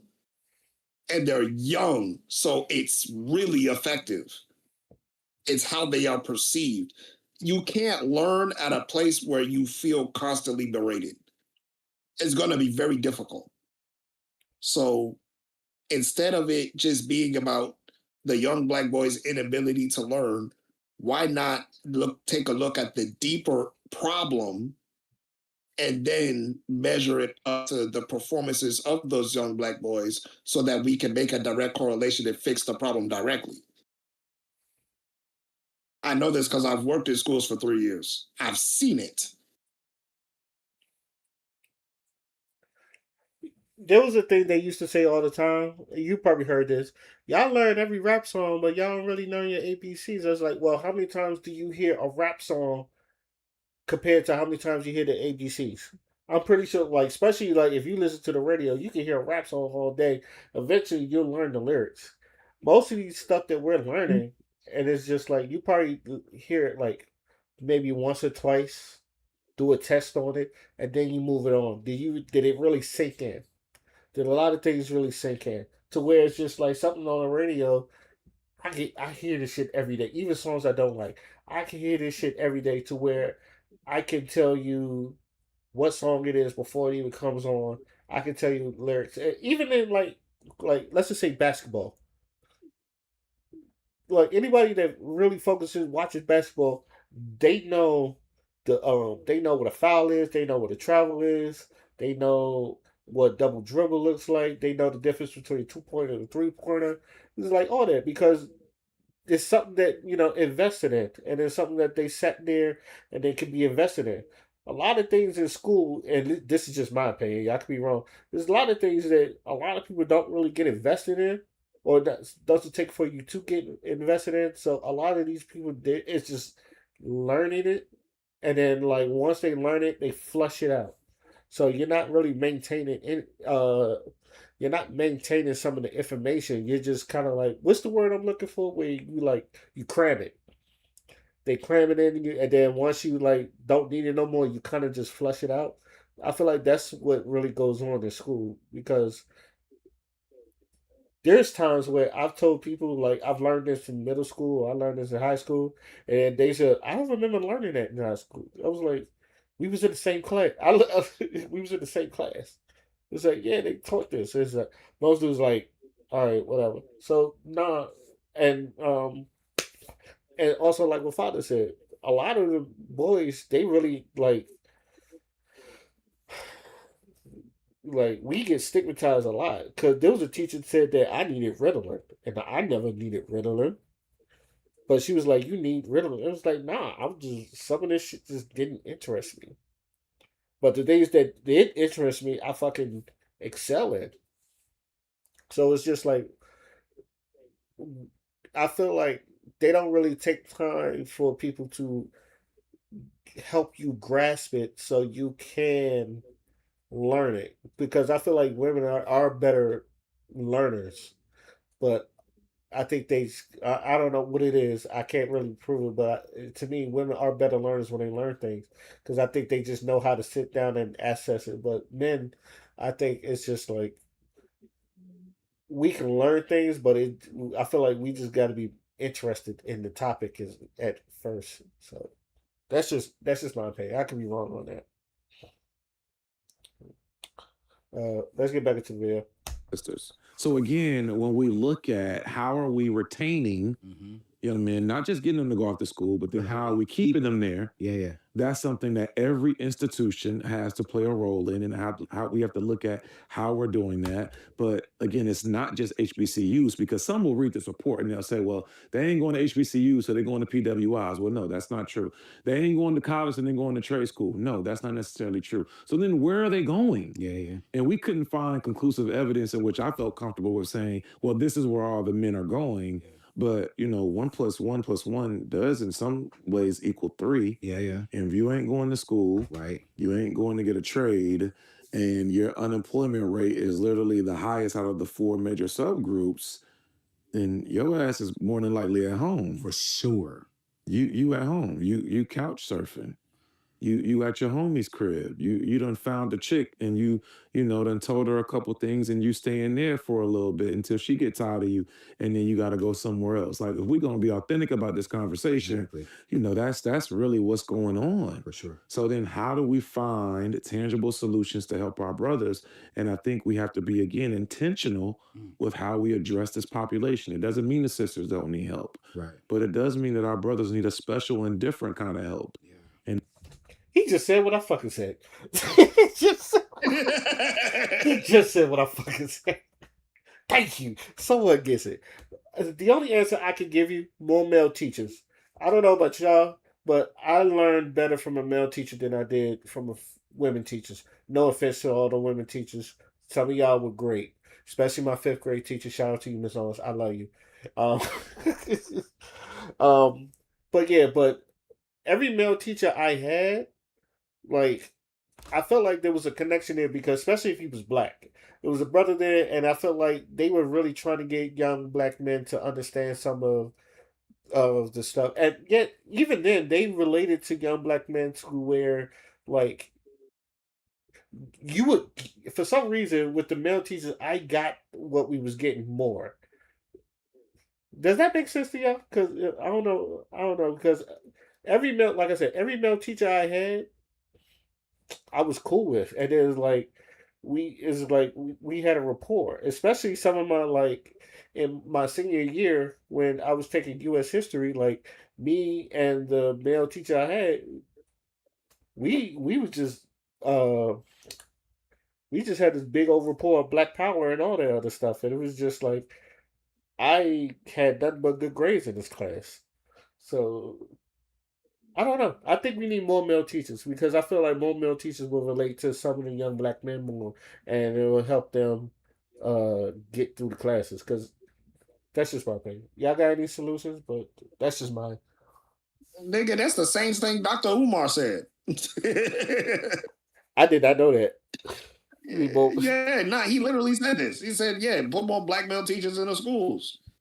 You know what I'm saying? If you want to help solve the problem, if it's a behavior problem, who's going to check a black boy better than a black man? Exactly. You know what I'm saying? Like, yeah, so I get what you're saying. Yeah. But I also think that, you know what I'm saying? If you're going to cultivate an environment where learning is to be, done, you just can't have that stigma in you. Hmm. So what I think it is, Ray, I think they just letting anybody be a teacher. Oh yeah. I had a couple. I had a couple teachers that was just there for the paycheck. They're just there for the paycheck. Mhm. And that's the type of people that America breeds. It's in every industry. You got motherfuckers that are working with the elderly that are like that. I'm just here for a paycheck. So if one of the elderly gets out of hand and pisses them off, then now, bro, they was even sitting there talking about, there was a report talking about like assaults on the elderly have increased. So these niggas are like, and these are like professional jobs that they gotta get certifications for, and they still beating on these elderly. You feel what I'm saying? That's the danger of just making everything about motherfucking accumulation and getting into a certain position, because then you let in people who are genuinely not there to make a difference, but genuinely there to make a paycheck. And you feel what I'm saying? You get those type of incidents, you get those type of people. But there's also good in the sense that the black male teachers that are there are already making a difference. You feel what I'm saying? It's Yeah. just difficult when teachers don't have motherfucking resources. I also just read another report on fucking Twitter about it was a particular state, and teachers on average spend $1,600 to support their classrooms on average from their pocket, because the fucking school administration is not giving them the resources to actually teach them the way that they want to teach them. And then on top of that, they got to teach through a curriculum. So they can't even really educate them for real. They gotta, like you said before, they gotta cram the information into your head. So they don't teach intelligence. They teach how to basically like follow direction. You know what I'm saying? How to be obedient. By the time you come out of motherfucking high school, nigga, you feel like you just learned how to take orders for real. Sit down. You can't go to the bathroom. Learn this, learn that. You can ask questions, but you can't ask just any question. You know, it's being institutionalized. Shout out to Kendrick Lamar. That was a good song. I like that song. Shoot.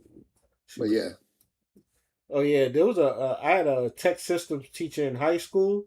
He's a black brother too. His name is Mr. Sabor. Shout outs to him. Um, he was the Yo, I'm gonna tell you this. He was the reason why a lot of dudes kind of like got into Dragon Ball Z. I'm gonna be real with you, cause you know, like back then when we was going to high school, if you said you watch anime, people look at you like you was lame or something like that. And like someone said that in our school. Now, granted, this man also watches football because he a nigga. He's like a nigga. He's not even like a nigga nerd. He a nigga, but he loved Dragon Ball Z. And someone was talking about it. He said, "The hell you talking?" He told the kid, "What the hell you talking about? What show you know? You knock a nigga into like 3 buildings and 3 mountains and shit. Nigga, Dragon Ball Z is that fucking." and, and everybody laughed. And then since then, nobody ever. And then he got people saying, "You know what? I watched that shit too. I watched that shit too." I was like, "Of course y'all do." And that was like, "Of course y'all do," because Dragon Ball Z is that show. I keep telling people like, you have at least seen an episode of Dragon Ball Z. It's like it doesn't make you a nerd because everyone watched it, but yeah, more black male teachers. That was always been my solution. I relate. Um, let's get back into the video. If we don't be real about that, we're not gonna get anywhere. You know, I don't have this question on my iPad, but it just hit me. I'm curious to get your thought. Mm-hmm. We're in a different time, Yeah. and we are seeing ladies. And we're seeing it. Your data is showing it. Ladies are getting educated, more Yep. educated than black men. Mm-hmm. Based upon the studies, if you get more education, Yeah. you'll make More more money. money. Yeah. Yeah. So not only are they more educated, but in this younger generation, we're starting to see black women are starting to outperform Yeah. black men financially. Yeah. And they don't got to put up show. Excuse my language. Like, bro, I don't got to put up. Sister, to tell you quick, I don't got to put up with you. You know what I'm saying? The podcast bros, I'm just gonna be 100. Hey, no, I Podcast love it, bros, dog. Hey, be you, brother. The podcast bros gonna tell you, yeah, that ain't a real woman. You can't. Them degrees won't keep you warm at night. But I'm here to What? tell you, bro, them sisters don't need what your grandma needed. Bro, They don't. They not settling no more. listen, man. And Ed, we gotta find this. We're gonna put it on. And I'm gonna put the screenshot on there. Someone tagged me in this post and said, "Anthony, what's your thoughts?" There was two type of black ladies. Okay. You probably saw it. It was a video. Okay. And it said, all right, you got to pick Lady A or Lady B. I haven't seen this one. All right. Bro, Lady A works at Home Depot, 0 kids, fine as heck. Yeah. Just fine as heck, right? Yeah. But no kids, and she's submissive. Okay. Lady B makes $300,000 a year, has 2 degrees, in school for her doctorate, has 2 kids, Yeah. but she will only submit to a man. Yeah. Pick Lady A or Lady A lot of brothers running from B. Hey, They running from B. listen, bro. And I said, wait, They running from B. she already making 300,000. She already got 2 degrees. Let's put this together. Come on, Bro. step kid. I'm with that. Bro, You know what I'm saying? I'll be a stepdad. I will be a stepdad. Hey, let's figure this out. I was called a simp. Oh yeah. Well, you know. You know what I'm saying? Of course. Hey, Yeah, we of gotta put the course, man. screenshot up there Of course, because I want man. to. But I'm like, Lady A, no, and there's no knock on Lady A. But I'm like, for me at my age and this season of my life, man, I'm all about partnership. If you're already building something, if I partner with you, man, your 300,000 gonna be $1 million by the I time don't we partner. understand what When you people partner because you I'm sorry. Go what ahead. stopped Lady B. I don't understand what made Lady B not. She said she was submit to a man. So I don't understand why people was like, what was wrong with Lady B? There's nothing wrong with Lady B. Yeah. So like, when he said he'll take her, and everybody was like, "Oh, he's a simp." Like, Yeah, and I know why they called him a simp, because a lot of the niggas that was calling him a simp are the insecure niggas that we be telling you about that make everything a damn competition. They saw that 300K and said, "Nope, she's gonna be the man in the relationship." yeah, but she said she'll submit to a man. Exactly, but that's why they crashed out, because these are not men. These are not men. That's why they call the men simps, because a man would look at Lady B and be like, "I'd wife you right now." Yeah, like, Exactly, right? but like I said, I don't understand when men be like, "Oh, it's in a female's natural nature to submit to a man." A lady, first of all, we was created to be submissive to a man. Now, it's a lot of lady boys in this world. Now, I ain't gonna pretend.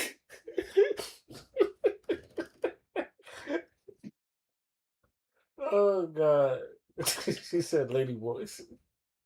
Shit. It's a rough world we in right now. It's very rough. These guys, they want to be girls more than they want to be men. Oh, Listen, if my wife wants me to be a stay-at-home husband, I'm gonna be a stay-at-home husband. That's all I'm saying. I ain't never cared. A stay-at-home husband and being a lady boy is not the same thing. I just wanted to put that out there. They are Nigga, I'll not the come same home. thing. She gonna come home. The dinner is cooked. The house is clean. The kids are not dead. Like, nigga, it's gonna be great. let it A lady boys, boy, let it boys. Be like, exactly. baby, let me take your coat off. You had a hard day at work, huh? A lady boy is. Let me run you a bath, baby, nigga. There's no confusion about what a lady boy is. Ain't them the They ones not that just be in in the lavender Atlanta. marriages? They call them lavender marriages. Oh, uh-huh. Uh-huh. I just A whole okay. gay man. Look, I ain't got nothing to do with that. All right, so but side note, because I'm gonna probably have a rant about this. We need to stop using it. I always say every year there's a word I feel like we overuse, and this year we need to stop using the word simp. I need that word to die. Cause God don't, because most people don't even understand what the fuck the word simp came from or what it means, and yet we're calling everybody a simp now because they want to fucking like splurge on someone that they I heard like. it. But I Ray, I hear you. I promise you I do. I don't think your issue is with the word. I think your issue is with a very particular type of nigga that is the vocal minority using the word over and over. It's like a Mexican saying nigga. Just every sentence he says nigga. you are You know? You absolutely ever listen correct. to a 6ix9ine song? 6ix9ine runs that fucking word to the ground. Oh yeah, Nigga, nigga, nigga. Oh my god, bro. And then most niggas just standing there honestly letting him do this. most Latino men they say nigga more than black people do. Mm-hmm. They'll You say it know, more. So, but you are absolutely correct, Father. You are absolutely fucking correct. It's the same reason why I didn't want to hear the word woke no more because the particular people just kept Yeah. using this shit, and it's just like y'all done killed the fucking word, and it's the same thing Y'all with done simp. killed the word. Yeah, so you- I was like, so recently I entered into the dating world, and I was reading somebody's bio, and it said they weren't an alpha, but there was a sigma, and I was like, what the hell is a sigma? I Oh said, yeah, Sigma male. They just basically So I had to go nonchalant look. niggas. Sigma males are just nonchalant Yeah. niggas. So I had to go look it up. Oh, I blocked them because I was like, oh hell no, I ain't got the energy for all that. I was like, first of all, I'm so tired of these podcast type niggas. When you start labeling yourself sigmas, alpha, beta, all like me, you're not gonna mix already. It's just not gonna mix. So I was like, you see, that's how I know people in this dating world be wasting their time. Cause I was just like, you're doing too much research. Why are you a sigma? Like, can you just be a regular man? Like, why you need to be labeling yourself in all these terminologies?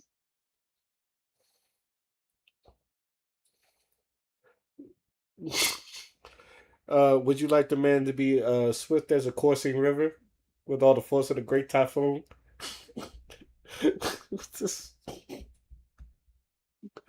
And I just need him to be a man. Yeah, I know. Yeah, Just a man. swift as a raging fire, mysterious as the dark side of the moon. All that right there, that's pure confusion. Now I just need you to be a man. Be a man. Show up as a man. Produce like a man. Talk like a man. Act like a man. I don't need you to be weird, all that mysterious, acting like you damn near Spider-Man or some. I don't need none of that. Do they need to be getting down to business to defeat the Huns? If you got the spirit of going to prison, I don't need that type of man either. None of that. I don't need no macho man. Because one thing for sure, two things for certain. I'm not trying to be nobody, waiting for nobody in prison. I'm not holding nobody down.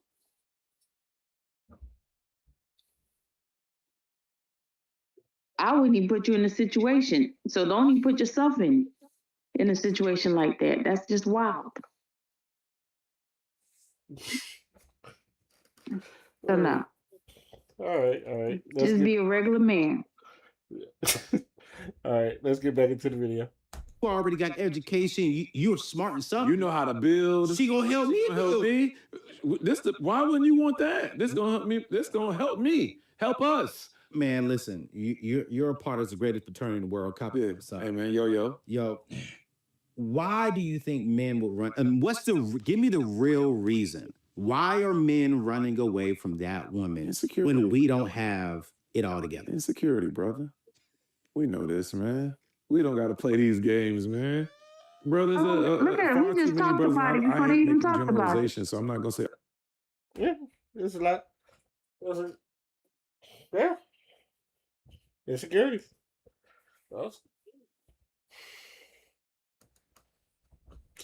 I think I don't want to say insecurity fully, but I just think a lot of men, and we do this all because it is our pride. It's definitely because I've talked about this a lot. Some people we have pride, some people have saying pride, and a lot of men we just like we feel like we have to go through the trenches or go through the mud, and like make sure we get the shit out the mud, just to be, or like even though we should get help, we just rather do it ourselves and go through the pain instead of just asking for help.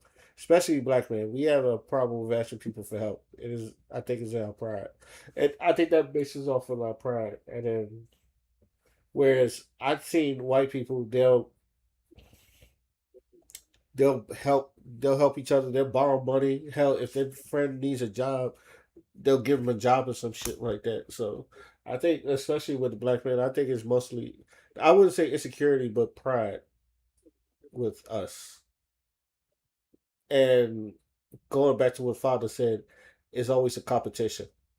And I think when we treat it as a competition, instead of just congratulating someone that could probably help not just himself, but some other people get into positions, we hate on that nigga to where it's just like,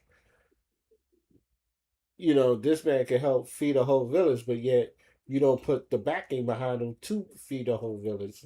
So I think that's just one of them. So yeah, I could see insecurity being one of them. But also I do want to say this: do the women want to teach? That's, Teach what? You may have information that I don't. Are you willing to give that information? Are you willing to give that information to the man? Because there's some women that say, I don't like to teach. You have all this education, but some women don't really like to teach. I don't know what we're teaching. I don't even know what teach what. That's a question. Sometimes maybe you may be more knowledgeable on financial shit. You could teach, and he doesn't know how to be financially savvy. You could probably understand that. Maybe, shoot, there's times where like I've learned things from women that you know Like teach them how to pay the bills. you You don't need to learn how to pay the bills. maybe You he just need to do. make sure that pay is set. Yeah, maybe he does. Dude. I mean, we don't need it now, but like, when was the last time you ever had to balance a checkbook? I don't balance the checkbook. I check my budget. Is that? Oh, But you know what I'm saying? I Like, pay attention to my income and like see exactly like how much money coming in for the month. See my plans on what projects I want to do. yeah, and some men don't know how to do that. Maybe, okay, I'm sure you're not going to be dating anyone younger than you, but let's just say this for a hypothetical speaking. You might find somebody that you're interested in, he's younger than you, and since you have all this knowledge, and he's still trying to learn shit, there's things where you could just teach him where it's just like, oh, he could, oh, I never knew about this, because there's sometimes you could look. As far as I know, you can learn from a crackhead if they know what the fuck they're talking about, and hence the word, they know what the fuck they're talking about. Yeah. I'm not dating nobody younger than me. I know. That's why I That's said enough. I know, B. That's why I said hypothetically speaking. I already know. Hypothetically, you think that. Well, even if you're not dating him, let's just say he's a good friend of yours, and like, Somebody older than me. Let's huh? say it's somebody older than me, because these old heads still be as a doodle bird as it comes too.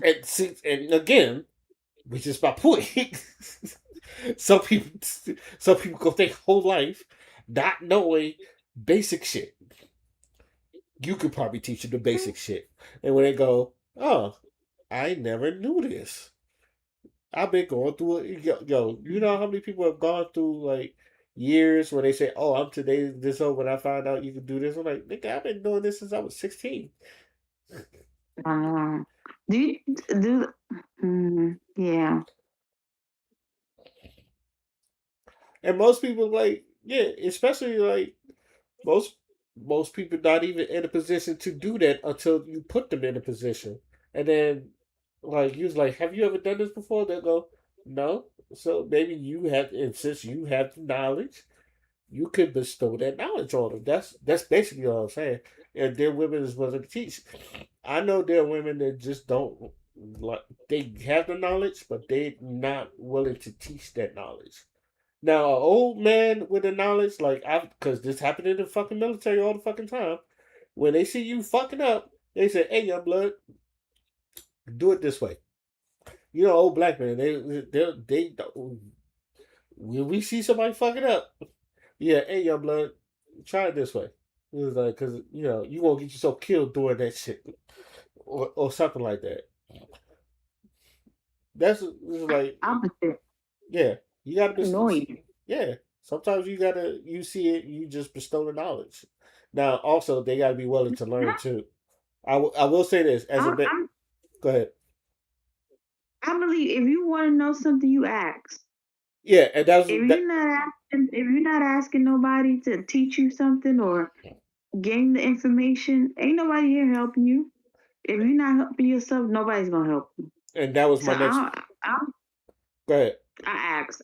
I'm annoying as hell. Which I'll go find somebody who know the information. I'll go seek the information. Oh no, it happened.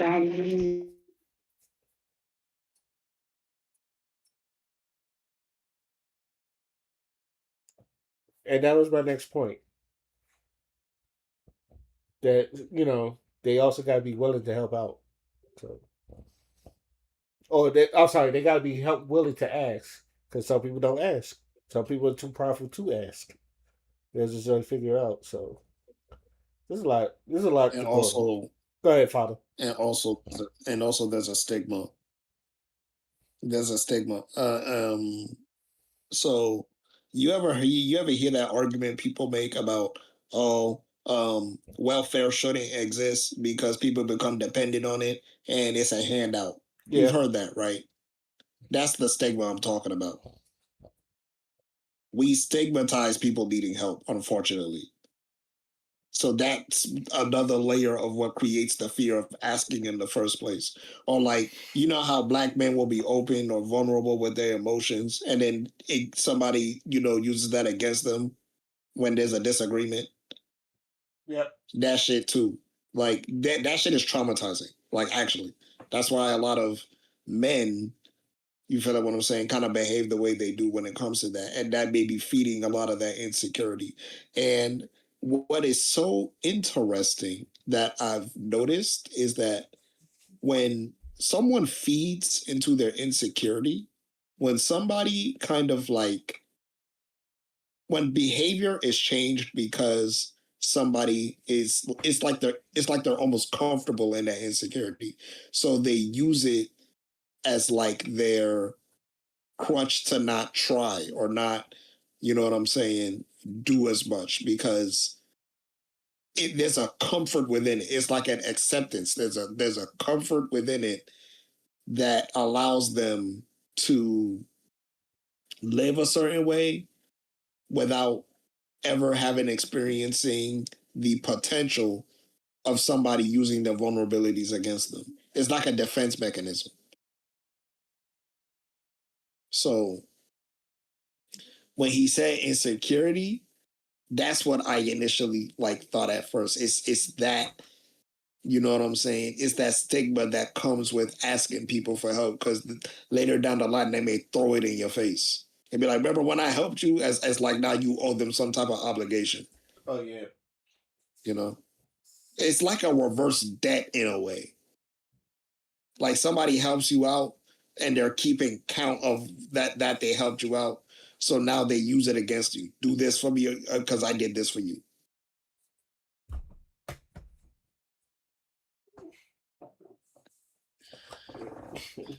Yeah, right. And you know what's funny?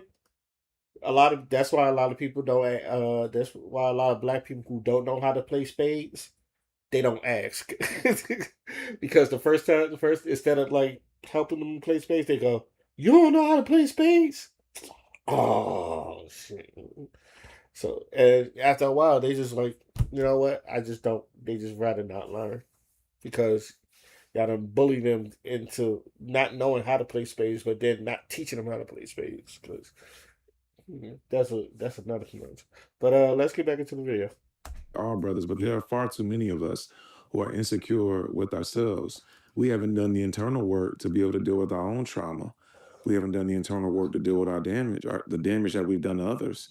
We carrying a lot of baggage. So I want to go where it's easy because I'm afraid to deal with you, who you may make me look in the mirror and tell me I'm on some, and you're gonna tell me I gotta tighten up.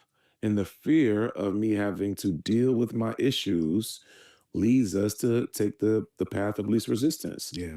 I think that's something in which we've seen since the beginning of time, not just with black men, Yeah. but for many people, they don't want to deal with the path that's more challenging. So we'll deal with what's easier, and even if it's not as satisfying, and that only leads to us being unhappy. Yeah. It only leads to us feeling unsatisfied. Yeah. It only leads to us maybe not taking our rightful place, maybe in the home or within our community. And it in my personal opinion, no disrespect, but it leads to us doing something like, let's just sit at home and play 2K all day, and I can smoke some weed with the homies Mm, because mm, that's easy. mm. I ain't having to do the extra. I haven't take the extra step because that extra step means I'm gonna have to go get some more education because I don't have enough, because I can't make the money that I need, because I don't have the credentials that I need to be able to go get to where I need to be. I ain't gonna go get that trade. I ain't gonna take that certification course. That's too hard. Yeah. 2K, I can just go and play this all day, build up my player. I can play Madden.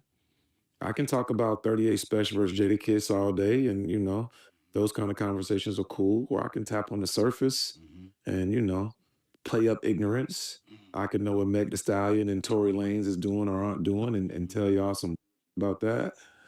You know what I'm saying? I can do that because that's easy. Easy. That's easy. But it's hard to go to BSU or Virginia State for 4 years, show up to class every single day, get that education over 4 years to get your education. Or even after I went and did that, doing the next hardest thing, dealing with rejection, that I may not get this job that I wanted out the gate. So I got to go take that entry level job and work it for a little bit and work my way up. Yeah. I'd rather listen to these other folks, I'm just gonna say that, Yeah. online, Yeah. and let them tell me, nah, man, it's their fault, and what we need to do now is you go be an entrepreneur and start your own thing, but you don't have the credentials or the tools to go start your own thing. So after 6 months, you quit and you stop doing that, and then you go back by the wayside. Mm. This is what the data is reflecting. Yes. So if we don't have, again, like targeted ways to be able to reach that population, Yeah. then their life is just going to be the highlights that come with the microwavable satisfaction. And that's, brothers, what we got to challenge ourselves to get out of, because the data is showing that we're moving backwards Yeah. if we don't start getting honest about what's going on, Yeah. myself included. Right. Like, this goes for all of us, brothers. I don't want nobody in here to think that me and Anthony are looking down on y'all and saying that we above y'all. Heck no. We not. I mean, I got issues that I'm working on currently, Fact. and there will be more that I'm going to have to evolve and work on. Anthony, I'm sure, could say the same thing, but brothers, we got to get to it, because the data is showing that we are not taking care of business. Mm. We aren't. Ain't nobody else. We talking about us, and I'm not here to badge us. I love us, which is why we did this report. Facts. Okay, I agree with him, but I also have a caveat that I want to ask.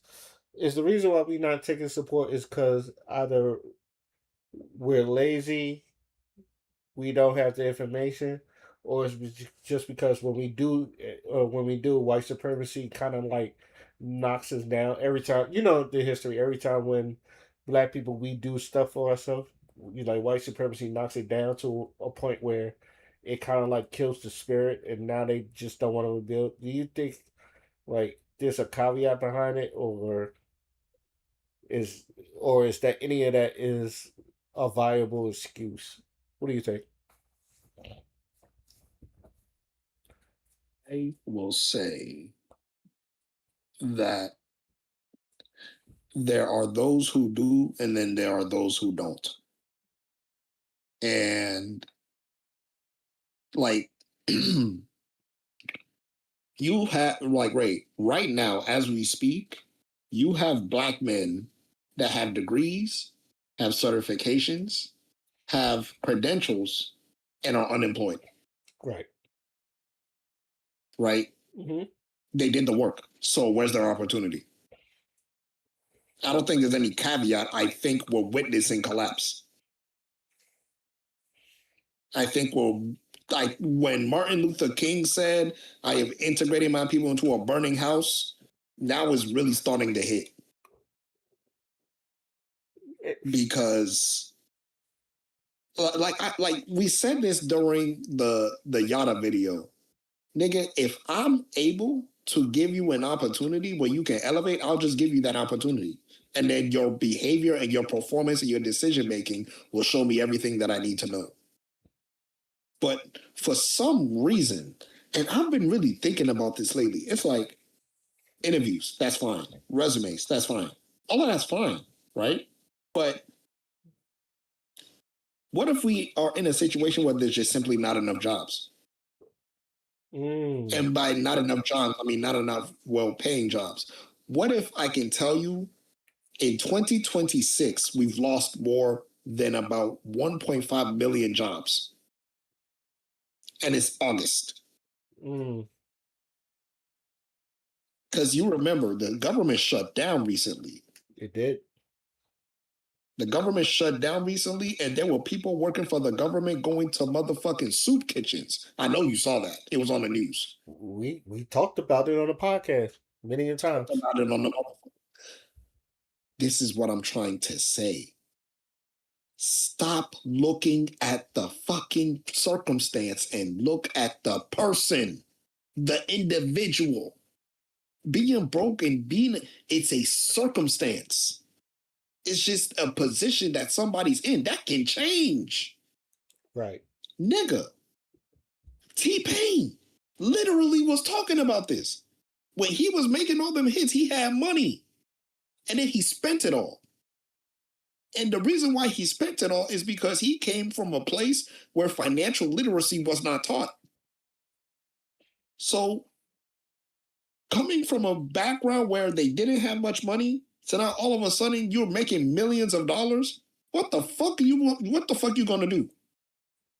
You get a house, you get a house, you get a car, you get a car, you get this, you get that, because they never had that before. You feel what I'm saying? Right. So there's a good intention behind it, because I just want to motherfucking see my people not suffer and not struggle anymore. But the thing about that is there needs to be a balance between giving and regenerating. Not giving and taking, giving and regeneration. We've been taught to accumulate, get this, get that, get this degree, get that degree, get this certification, get that certification. Every single day, somebody saying, get this, get that, get this, get that. Niggas is tired. You telling me to get all this shit and I'm still unemployed.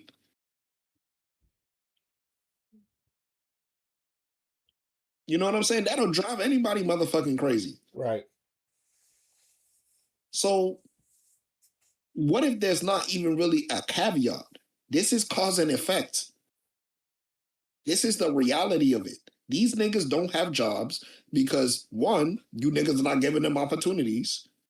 And two, the very moment that they mess up or they make a mistake or they fuck up, their entire shit is gone because black people, we hate each other. There's this, like, white supremacy made black people enemies to black people because of the propaganda and the lens that is used to describe our people. When you are taught that your history is started from slavery, they didn't go back to motherfucking Africa. What did they teach you in history class? You started from fucking slavery. Right. What does that do to a motherfucking child?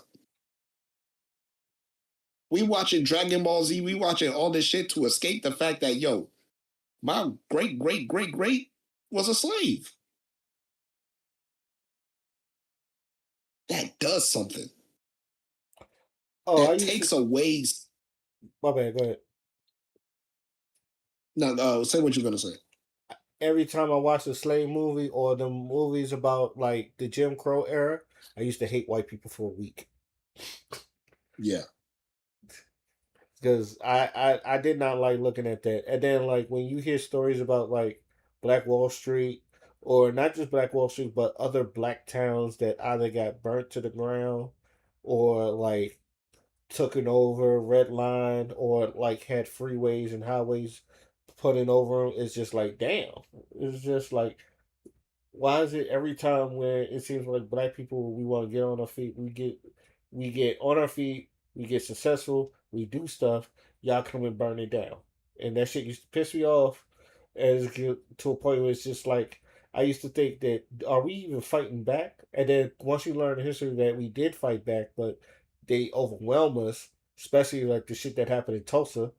Like they some half of the times they overwhelm us into where it's just more of them than it was of us.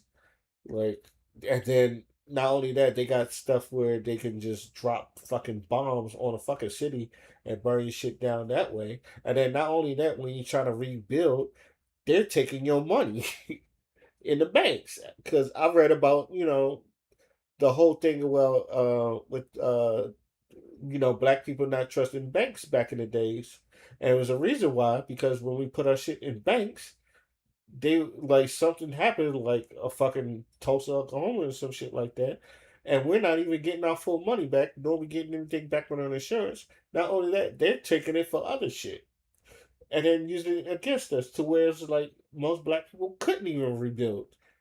So it's if we can't rebuild, they're rebuilding in our fucking areas, to where we're losing land and we're losing property over shit that we fucking earned, but they burned down. Go ahead. Gentrification. Yeah, literally gentrification. And just to add on to that, Ray, and you being a military man, they did not give you any GI Bills. They did not give black people any GI Bills. Right. You feel what I'm saying? So yeah, that's like my thing is, bro, there are brothers out there that are very capable, but the opportunities are not there. Or some of them are, and this used to be me. I used to be in here, interview purgatory. You're getting interviews, but nigga, the princess is in another castle. The princess is in another castle. The princess is in another castle. Over and over and over. These are multi-round interviews that I'm doing. Multi-round interviews. I gotta do round 1, round 2, round 3, round 4. Up, final round. Up, nah. Fucking, you didn't get the job. So all that fucking time and all that motherfucking money on transportation wasted. Try again next time. So then you're back in there again. You're looking, you're searching. Okay, we got another interview. Okay, I'm fucking qualified for this shit. Interview. Oh, nope, sorry. Final round. Yeah, we decided to go with someone else. And then the cycle repeats itself over and over. It's a huge, like, how long? how long could you do that realistically before you snap? Knowing that bills are piling up, knowing that ain't nobody about to have sympathy for you because we live in a world where that means weakness. Like, that's why, and that's why black men are in the position that they're in, because nobody gives a fuck. If I'm being completely royal, nobody gives a fuck. They're just gonna see where we're at and then judge us accordingly. You a bus driver? Well, yeah, you a bus driver, nigga. Fuck you. You know? And it's not all doom and gloom, but I will say this. Black men need to create a space within themselves that's a sanctuary. You need to be able to create your own sanctuary. You need to be able to create a place within yourself to just forget about the motherfucking world. The world don't even exist to you. You're just being. You're just a being. You're just alive. And you can slow down, reflect, and go within and really have a relationship with yourself of complete trust and of complete respect.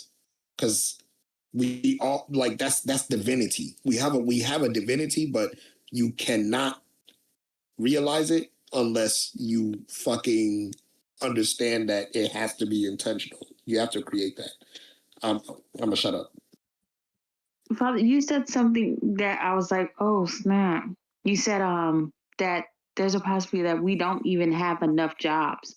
I was like, whoa. That is a possibility, because with AI, like when you think about even in the space of graphic designing, how even when you look at YouTube now, everybody talks about, oh, you can create these kids YouTube like channels like that looks like Coco Melon and all this, like, blase blase. You can use this app, this app, this app, this app. Use ChatGPT and then create the prompt, this and that, this and that. That, like, you literally took 15 people's job. A writer, a designer, all these people job. Boom, erased. and within 1 second created a whole setup and then put it on YouTube and boom, you're done. Yo, So like you know who was doing that, B? eventually, hmm? You know who was doing that, B? You ever seen those Sora No. AI, the Sora AI shit? Remember when that was Mhm. going big and everything looked like Pixar? Yeah. Yeah, that was But there's like now there's 14 different like there's so many AI apps now that like allows you to create those same things like Canva, Flow, Sora, even Claude is which is like the competition for Chat GBT. But it's like eventually what will be of art? Like artists, painters, like the graphic designers, like will they still like no will we still you know how like there's still newspapers still exist, they're still fighting for they're still fighting to exist because you still have people who want physical paper, so there's still going to be a few graphic designers because there's going to still be people that a few of them that still want the physical books or the physical like person that physically does it, but eventually companies going to want to be cheap. They're not going to want to like keep paying a physical person because it's going to take them, a perfectionist is going to take them forever to do it. They're going to be like, oh, we can just, you know, get this graphic designer, or I can just say what I want and ChatGPT will come up with a prompt or my imagination or whatever the case may be. So it's like eventually, like, the offices are going to get smaller. Like you already call some places and it's an AI that answers the phone, even though you struggle 300 times to try and get it to send you where you need to go to receptions that doesn't exist because they already fired her. So it's like, man, eventually, like, it's going to become just one person sitting. There's going to be a live person sitting there just in case somebody messes up. Then it's going to be like, do I really need to pay this live person to the point where they're going to fire that person? Or they're going to be like, you know, they're going to just keep reducing the check, keep reducing the next person they hire is going to be getting paid less to the point where the person will get paid $10. So it's like there might not be enough jobs now. Like we probably reducing the jobs because AI is like as like even like ghostwriters. And you can literally make like I've seen like now where people can literally make music, and they're making millions from making AI music that are going viral.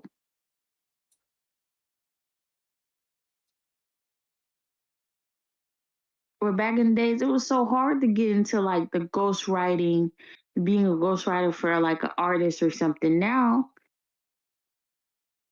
people just putting like these songs into like TikTok and boom, getting paid.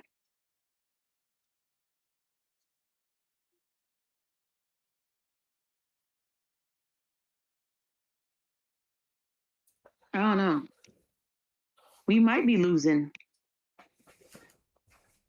all the jobs. Hey, I've been saying that for a minute. Hey, let's get back to the video. See, we might start doing AI for real. I'm look, pick a future: Wally, Jetsons, or Final Fantasy VII. I'm telling you, you might need to learn how to make some Roblox games. Make some Roblox games, put it up there, make a little kid YouTube channel, make a face lick YouTube channel, make some emojis start bouncing on the walls while we talk.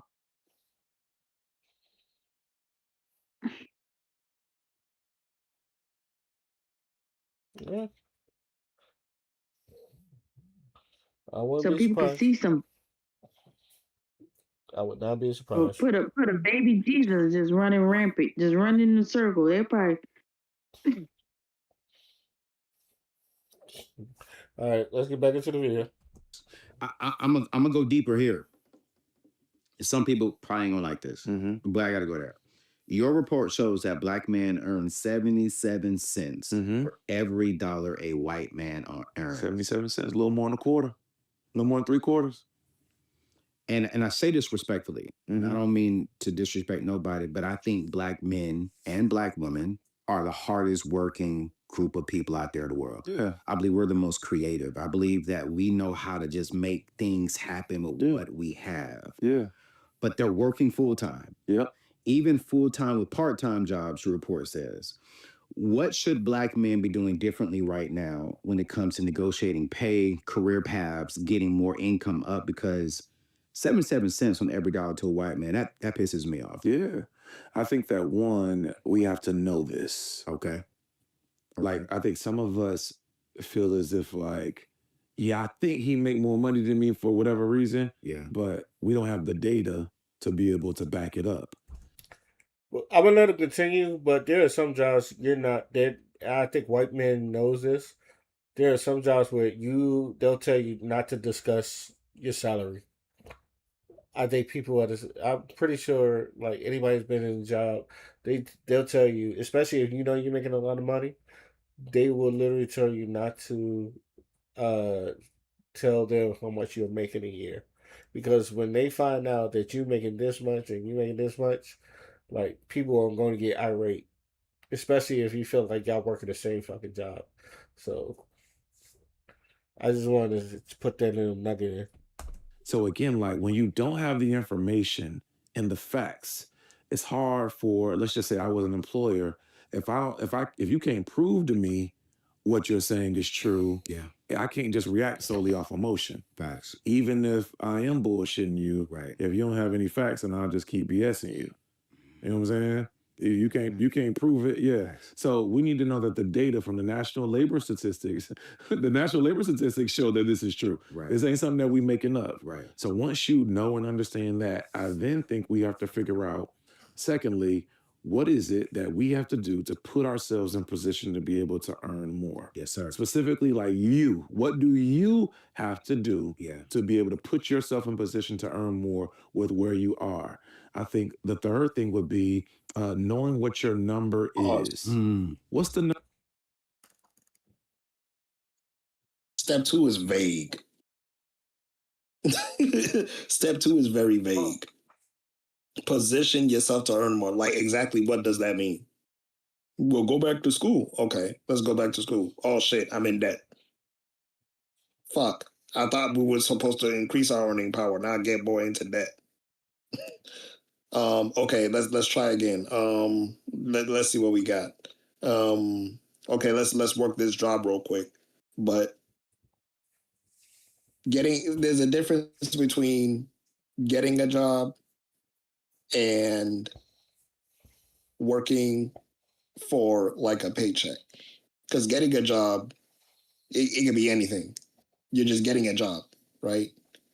But actually earning a paycheck is much more intimate. It's much more intentional. You feeling what I'm saying? So what I feel like he's really trying to say, just to remove some of the vagueness, is how can I say this? Get a good mapping of your environment. You know, know where you at is basically what I'm trying to say. There we go. Know where you at. If you are in a certain city, in a certain state, you know, just have a 360 view of everything in proximity to you and see how you can, with your gifts and your talents and your skills, can maneuver in a way to, at the very least, make a decision on what it is that you're going to go for so that you can develop yourself to get it. Instead of just like position yourself to earn more, I just feel like that's very vague. Like, what do you think? I see why you say that. Um, I don't know. I think it's one of those things where like this is show and tell. It's what, and a lot of people just how can I say, they're telling, but they're not showing.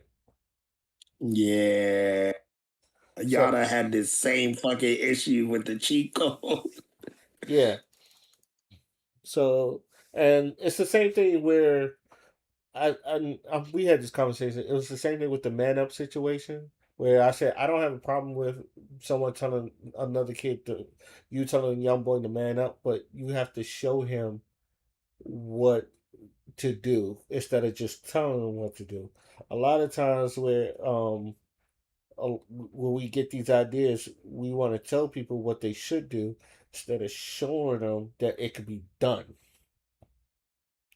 Like, and I tell people it's like think of it as an infomercial where you're trying to sell a product and they want to know if it works. If you show them that the product works, they will buy the product. And a lot of people are not. And then when you, I can speak. A lot of people, when you ask them to show that it works, a lot of people either don't have no experience and they're just talking out their ass, or they ain't really put the numbers in, and what they're showing really doesn't work like they said it would. So, if you're going to tell me to put yourself in a position to earn more, show them how you can do that, and then show them like, and if it's really successful, show them how successful it could be. That way, more people could put themselves in a position to earn more. Do you agree with that or no? I 100% agree with that. It's like, yeah, show it. Show me. You want to know what I'm gonna start doing when niggas try to advise me or whatever? I'm gonna be like, I don't believe you. Show me. I think you talking out of your ass. I call their bluff. I think you talking out of your ass. Oh man, just get it here. You can make 100K a year. Are you making 100K a year? You know what I'm saying? Call their bluff. I think that's what's missing. If you are gonna advise me on my situation, knowing that I'm doing everything I can to escape it, niggas show me. Yeah. Niggas talk too much. Niggas got too much podcasts. Show it. Yeah, I like that, Ray. I'm gonna say that. Yeah. Go ahead, you are more than welcome to take it. Because I think that's what a lot of people. Yo, that's what honestly that was my problem with some of the red pill shit. That people. Okay, if you're telling these men to be doing this shit, show them that it works. Hell, even if the ones that they say they followed your shit, and you like bring them on and show them, let them see how it works, so they can see themselves that it works. Hell, like it works with a lot of people. Like that's why I gave that infomercial example. It's like I'm showing you it works.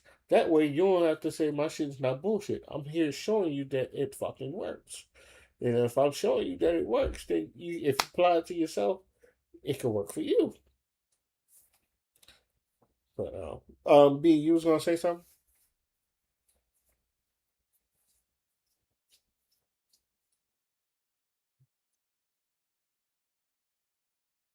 I'm guessing that's a no.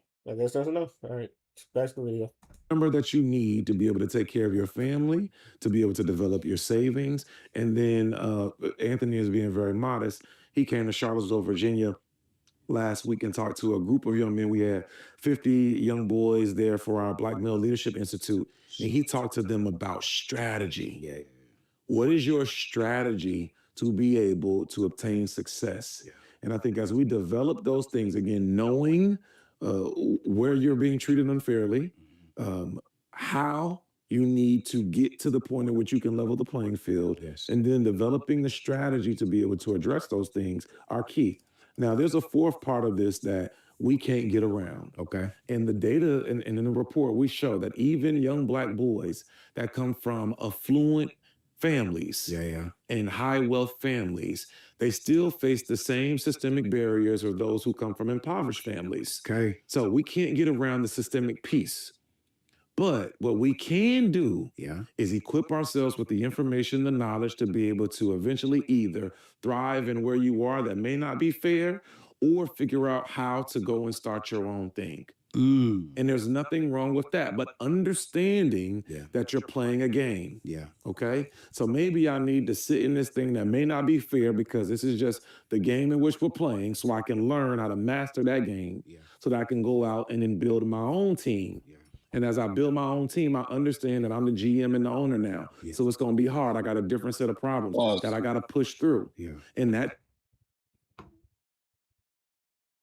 Unfortunately, so, bro, you want to know who else was doing that? Martin Luther King in like the 50s and the 60s. You want to know who else was doing that? The fucking sharecroppers back in the 1860s and 70s after the Civil War. It's 2026. You feeling what I'm saying? Like, damn. I think you want to know what I honestly think, honest to God. I think that black people, there are a lot of black people, like, if we really motherfucking wanted to, we could liberate ourselves. The problem is we don't want liberation. That's the problem. The majority of black folks do not want liberation. Right. They want assimilation. They want the white man to pay them $300K to shut the fuck up about racism. So It's not just that. No, hold on, let me finish. But it's not that what he's saying was wrong. It's that the intent is not there. Okay, you can go now. I said it was just that. It's not just that. We also want them to stop telling us to stop talking about it. You mean like Master P? Not just Master P, but everybody and their mama. Because they don't tell them Jews. They don't. Let me stop, because I don't want this podcast to get flagged or anything. They don't tell no other race to like get over it. But for some odd reason, it's always black people. It's like it feels like we always seem to be like the only race that has to be like over the situation, or like we can't, like we shouldn't be entitled to anything.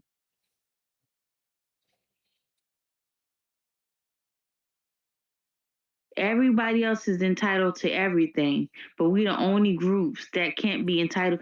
It's like the like if the stake is right here and the finish line is right here, and we get to the finish line, there's like, oh no, we gotta move it. We gotta move it another set. And then now it keeps moving. It keeps moving. It keeps moving. So no, it's like no, we're gonna keep talking about it. Cause first of all, the Diary of Anne Frank, I read that as a kid.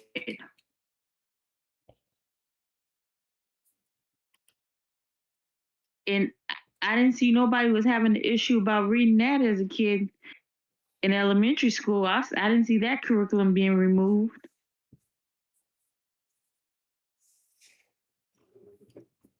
Me neither. Yeah, but when it comes to us, we can't read about Emmett Till no more. We can't read about Henrietta Lacks. We can't read about Latasha Harlins. We can't read about none of that. Exactly. Or the movie Roots can't even play. Yeah, I've been hearing this. They've Yeah. been taking like Black history out of schools or some shit like that. I'm like every Holocaust movie, book,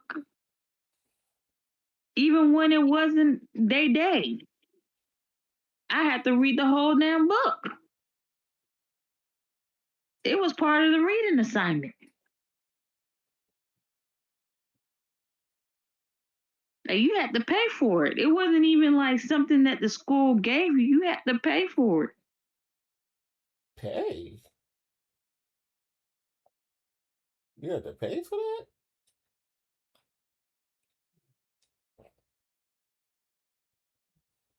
Dang.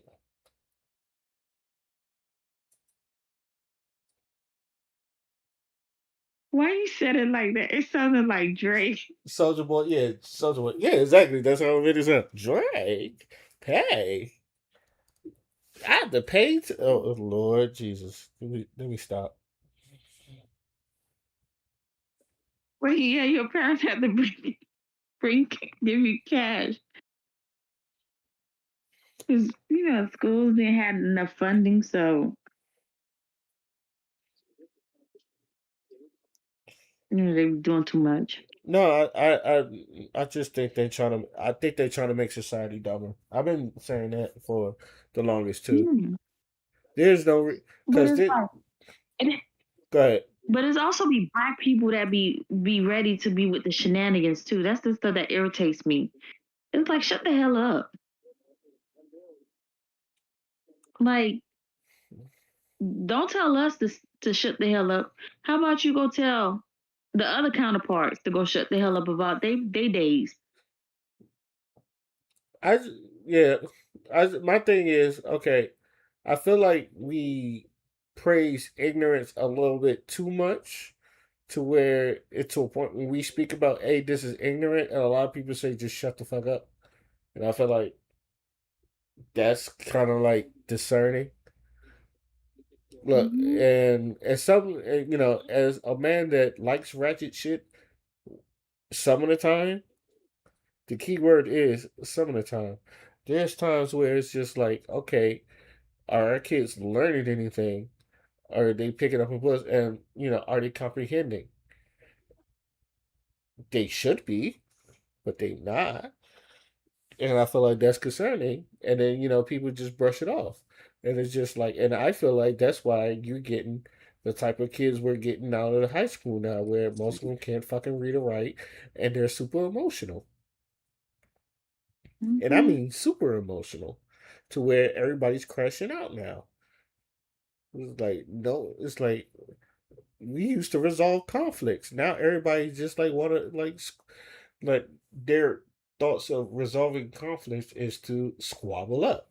Now, don't get me wrong. As a man, I understand if it has to get there, it has to get there. But that shouldn't be your first answer to squabble up.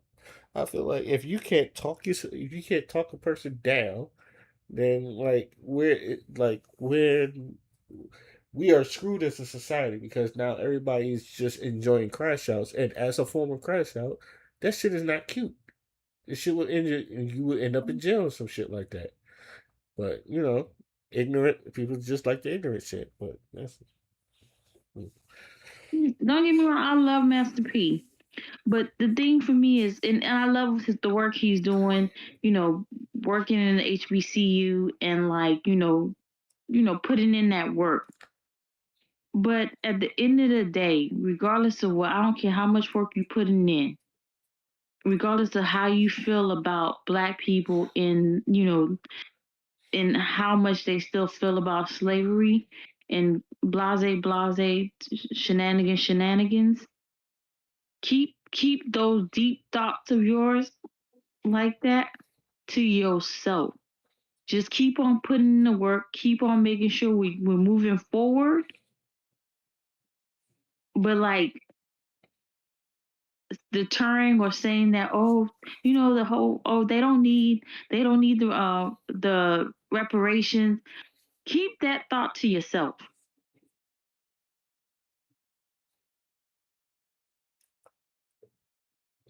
But and hopefully I don't pootie tang you, when I say this, but yeah, the problem is just like um white people is not letting us forget because niggas is still getting hung from trees.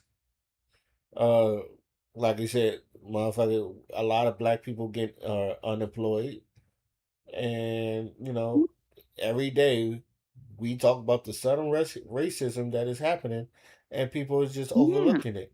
It's just like, so I how don't can think you tell us to forget something when they're not letting us forget it? let's just keep doing the work. Keep creating businesses, keep creating black owned businesses, keep creating companies where you hire black people, keep creating the spaces so black people can apply to your spaces. But don't be the be the person be crab and barrel trying to like appease, like, but also be the oppressor at the same time. Like you creating the spaces for us, but then also being the oppressor for us. That don't work.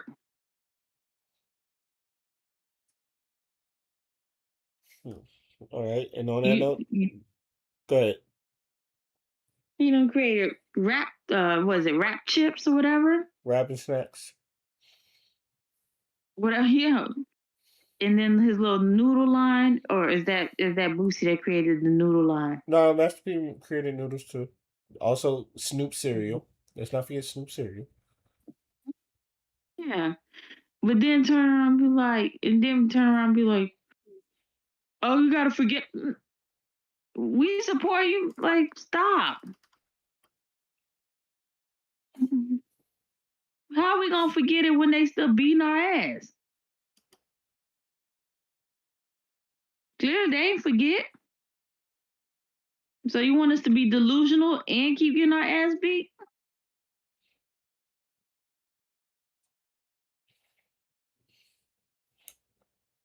There you go. And on that note, let's get back into the video. Two is okay, but there's nothing wrong with you being having a 9 to 5 and a job and being an entrepreneur. Come on, man. There's nothing wrong with you being like I like to consider myself a social entrepreneur. Yeah. My goal and focus isn't necessarily all like making the most capital, but I do want to have a social impact. And I've learned that when God has shown me when I'm working and walking in my purpose, He provides my needs. So again, like you got to know what is going to make you content and what your goals are. What's your strategy for that? Not all of us aspire to be a millionaire. Yeah. That's not necessarily something that I aspire to do. But I know that I need money and resources to take care of my family. That's a fact. I know when my daughter say, Daddy, can I? Yeah. Can we? Yeah. I need to be able to say, yes, we can. I know the kind of lifestyle that I like to live and that I want to maintain. So, I know what I have to do in order to be able to do that. And that's what I'm challenging brothers to do. We can't allow this report and this data to stop us from doing what we got to do. I'm curious for us to not really close the wealth gap, but to at least narrow it down within our particular. You will never close it. That's what I was saying. Like, Yeah. I don't think we Sorry. can. Yeah. I'm sorry to cut you off. No. Yeah. You're good. I mean, we having a conversation. Yeah. Like, the only way to close it and I say this respectfully, if white people stop making money. Yeah. Which ain't gonna happen. Which is not gonna happen. It's not going to happen, Yeah. right? So And- let's stop even, not you, I'm just Yeah. saying, but like us collectively, let's stop even thinking about like, again, like, yo, we gonna close. No, you cannot. Yeah, You can't. we can't. What we can do is focus on how we earn more. Exactly. So speaking of that, Mhm. what fields Stop. would you suggest to like? You see, I feel like they're already negative. We there's a possibility for us to at least get there. Like we need to be educated. The problem is no one's educating. Like, no offense, but like white people keep giving white people the secret.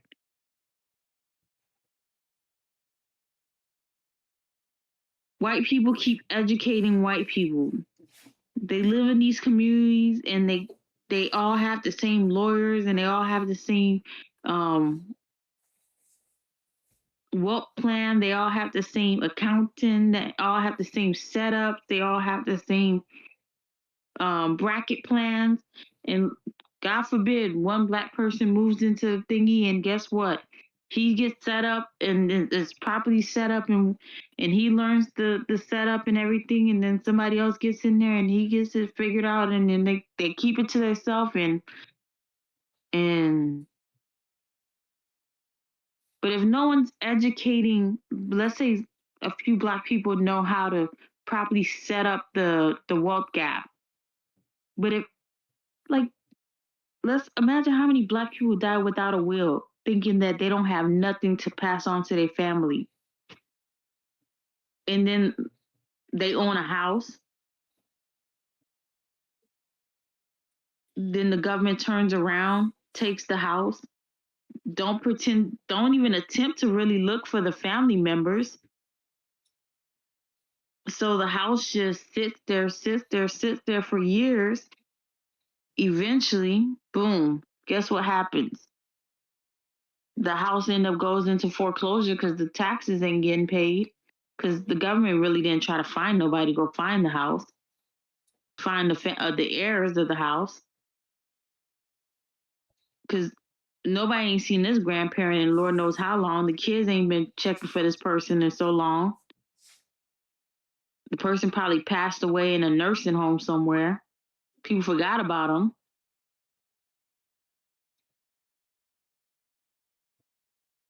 And so somebody bought the house in foreclosure. Now somebody else lives in it. So then now the government's sending you this paper talking about we have some money that you're owed. We have some money that you're owed. We have some money that you're owed.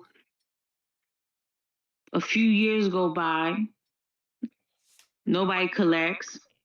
They're not going to really help look for the person in that family for real.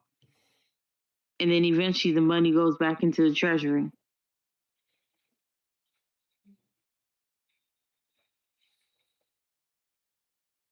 Because there was never a will or never a trust, so the money was never set up anywhere.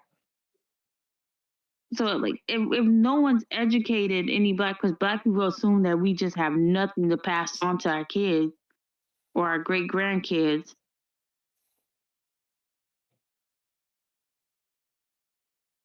And then everything gets lost.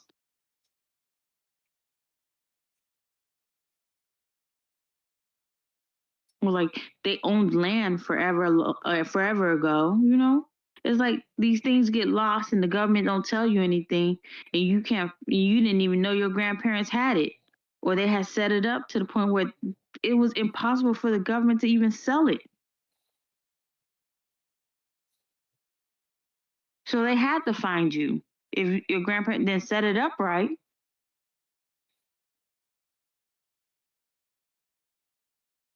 So, like, if we're not educating each other, yeah, we may have a bunch of people that became lawyers in like wills and trusts, but a lot of them ain't walking around giving free education or free wills in the Black communities.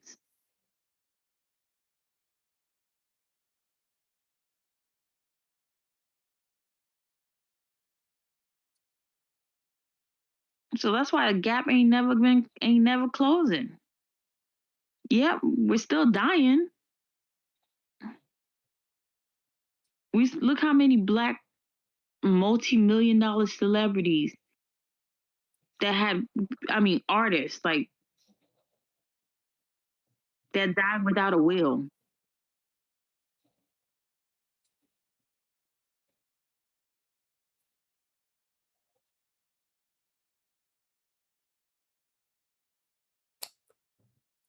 Okay. All right. Let's get back into the video. To the 50 Black men, if they was Yeah. back in this room with you and they're saying, hey, Dr. Bellamy, like, I really want to be right. Can you give me some suggested fields I should look into that will give me the greatest earning potential in 2026? I can't do that. Okay. But what I can do is tell you these are the things that you need to do to develop certain traits Okay. and characteristics Yeah. to be able to put yourself in position to potentially earn more or have a greater impact on your community. The first thing you need to do is be an avid reader. Yep. That's a fact. You need to be an avid reader. That's a fact. You need to be able to articulate yourself in a particular way, no matter the setting. so that you can present in a certain way. And trust me, y'all, I want to be very clear. Like, look, I wear my chains. Okay. I always wear my, like, you know what I'm saying? I'm him, and I do, like, I Hey. present and show up. Do you see these parts of my head? Like, I show up as me. Okay, I want to be clear. This ain't no Right. stepping fetching. Right. This ain't no like respectability politics, men over here. None of that. But I don't get it twisted in terms of I need to be able to articulate myself in a way, not code switch, but I need to be able to articulate myself in a way that's not going to present a barrier. And you can develop that characteristic by reading. Come on. That's my personal opinion. Come on. First thing you need to be is an avid reader, so you have the knowledge. Before you continue, I have one problem with this because, and the Navy, and this kind of like furthers my point when I was in the Navy, and this might be two different fields, so I could be wrong when I say this. Niggas from Texas always sound like niggas from Texas. They, don't like, especially the white boys from Texas. They kept their Texas accent. Like half of the times you didn't understand. Like I had to, you know, sooner or later I understood what the hell they was talking about because a lot of them were from Texas, but a lot of them never really code switch, especially the white folks. Now it might be different from us. I could be wrong, but it's like them white folks. It used to piss me off because, like, you never tell them to code switch. They never tell them to. You don't tell these people to them. They just fucking have their own Texas accent, and I'm rootin', tootin', tartin'. I used to hear all that shit, and I'm not knocking anybody from Texas, but this is what I remember. Hell, I even see it in like shows where a lot of them like they're country folks and they come from the country, and they still keep their country accent.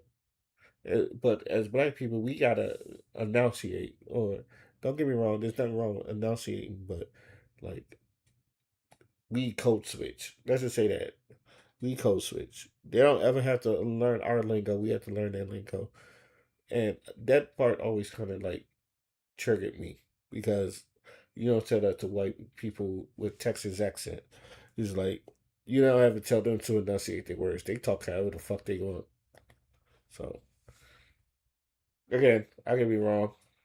Probably two different things. That's probably apples and oranges, but that shit right there always blew me. Secondly, we have to consume things that are going to help us grow, not make us go backwards. So in the morning, like y'all can look at my Instagram, y'all see Jeezy. That's my favorite artist of all time because he's not a rapper anymore. To make sure, he's not a rapper. He's an entrepreneur. He's an artist. He's a philanthropist. That's my guy. Like he's also become like a really good friend, like a brother to me. Wow.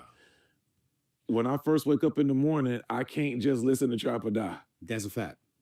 Like that can't be the first thing I turn on, right? I gotta consume things that are going to elevate my mind first. So that may mean that I need to spend my first 10 minutes praying, thanking God for what He's given me. Yeah.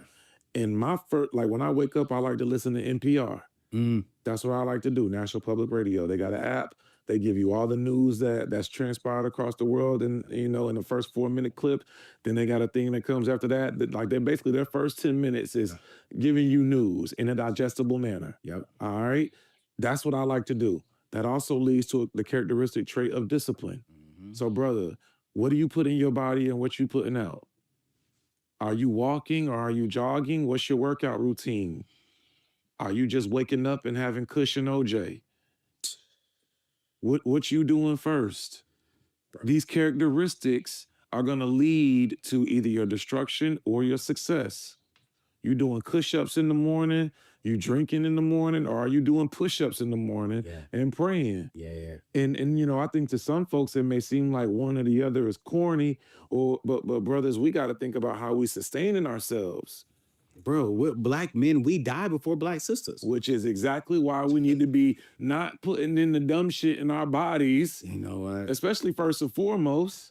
Now, again, brothers, I'm not here to judge. I don't drink or smoke, but I don't judge. I don't judge. Like all my friends will tell you, and I got a lot of friends who are former alcoholics.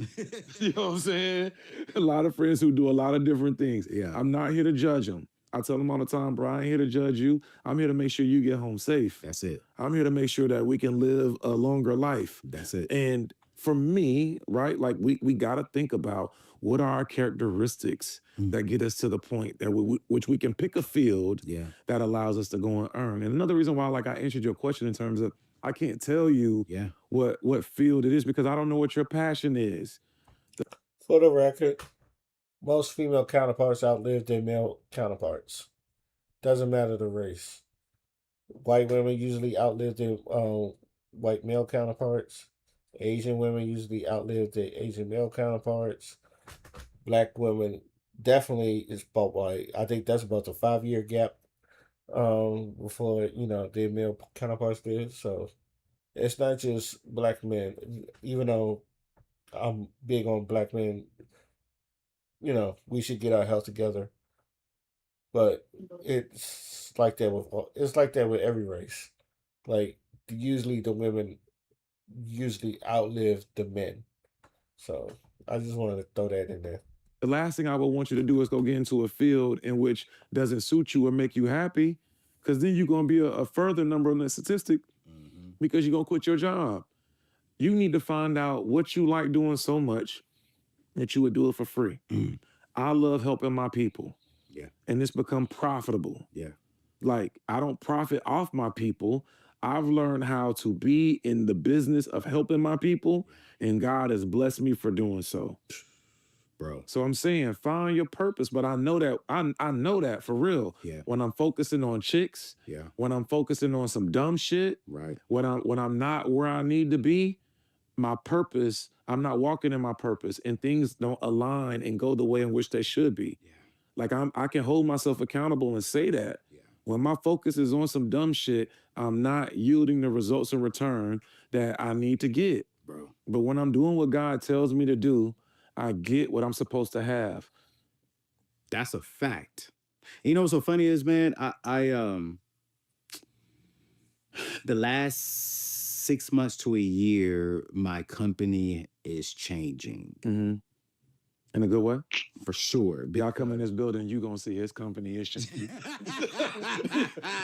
Cause I tell you, when I got here, this company, I had to make sure he was going in a good way. Hey, This man. company is changing. Hey, man. Much respect. Hey, Go man. ahead, bro. My bad. No, I love Yeah, it, man. yeah. But it was like when I went back to school to finish my bachelor's and my master's, I went to Virginia Union. That's Yep. where I finished my school at. Mm-hmm. My passion changed a little bit. Mm-hmm. Before, I wanted to make the millions. Mm-hmm.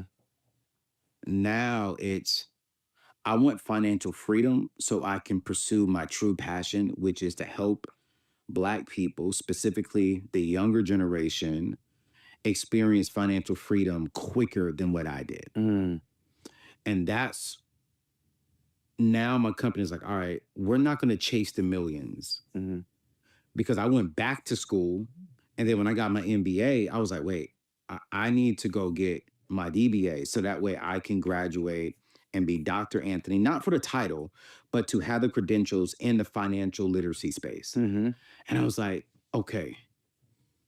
And I'm sitting at home one morning. It's so fun. I wake up 5 o'clock every single morning. I do two things. I read my word, and then I read the world that I'm in. So I'll read the word, the Bible for 10 minutes, and then I will turn on NPR, but I will go to their financial side of things. Okay. Understand what happened in the market yesterday, what's being talked about. I read the world that I'm consuming, that I'm teaching in. And one day, guy hit me. You're going to be a dean of an HBCU and eventually be a president of an HBCU. I was like, what? Yeah. Like, that ain't going to make no money.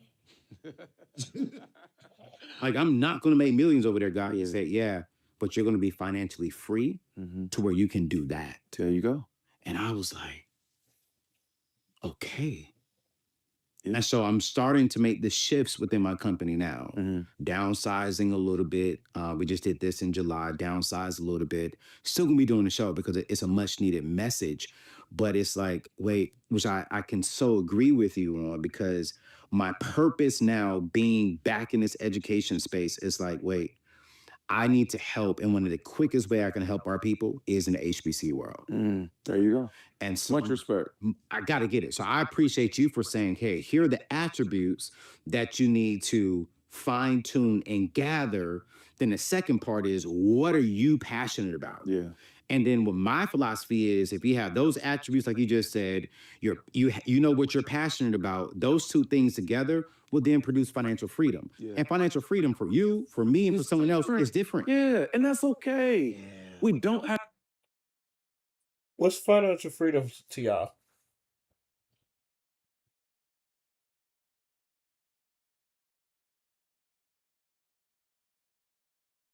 Having having money to the point where it's not an issue. That's it. What about you, B? Like, it don't get no more simple than that. I like that answer. What about you, B?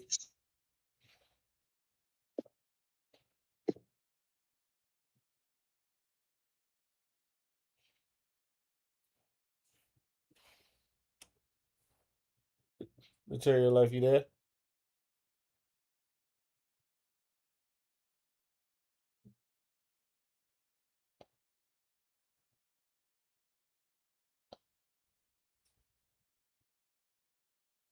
I don't know if you try to speak, you muted, so I don't know.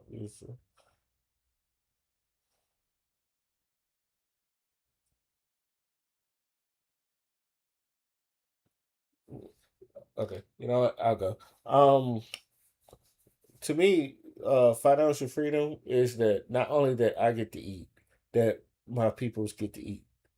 Because it's one thing when you get to eat, that's cool, but but if my whole, but if my whole family can eat, that'd be even better. So it's not just that the money just don't start and stop with me. It's like I have mine, you have yours, they have theirs, and then y'all can. And with the fact that if I have mine, you have yours, and they have theirs, we could all pass this down to our families or our friends to where they have theirs, and other people can have theirs as well, to where they can spread it to other people. So to me, that's what financial freedom look like to me. It's like having enough wealth that you can just um share it with others so they can experience the financial freedom as well. So that's my answer. Yeah. Um, let's get back into the video. to compare ourselves to each other. We don't. Like I ain't probably gonna have the money Anthony got, and I'm okay with that. But Like, you have more influence and impact though than Maybe. in the African Americans. I mean, maybe, probably not. You go viral every other week, but Bro, again, but you know, if we some joke. pop off in the community, they calling you. I'll probably get a call, but look. In all seriousness, right? We recognize that, like, specifically for Black men, and in this report, it's not in there explicitly, but we're having this conversation. Like, brothers, you don't have to compete with your brother, Nah. and what your brother got is for him. Yeah. What you got is for you. Yeah. It is not for me to count this man's pockets or any other man's pockets for that matter. Because honestly, this data is showing we all need some more in our pockets. Bro, You know what I'm last saying? question I want to hit you because I'm like, this is crazy. Home ownership sits at 43% for Black households, Black households. 73% for white households. Say it again. Say it again. I'm like 73%. Mhm. I gotta ask you this question. A little You more than had 7 out of every 10 white folk own their home. on the home. 4 out of 4 out of 10 of us do.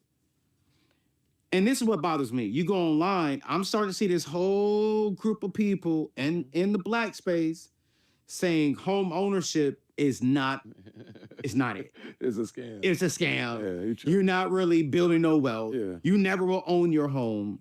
Why do you think it is important for African Americans, Black people, to become homeowners at the right time? I mean, we know this.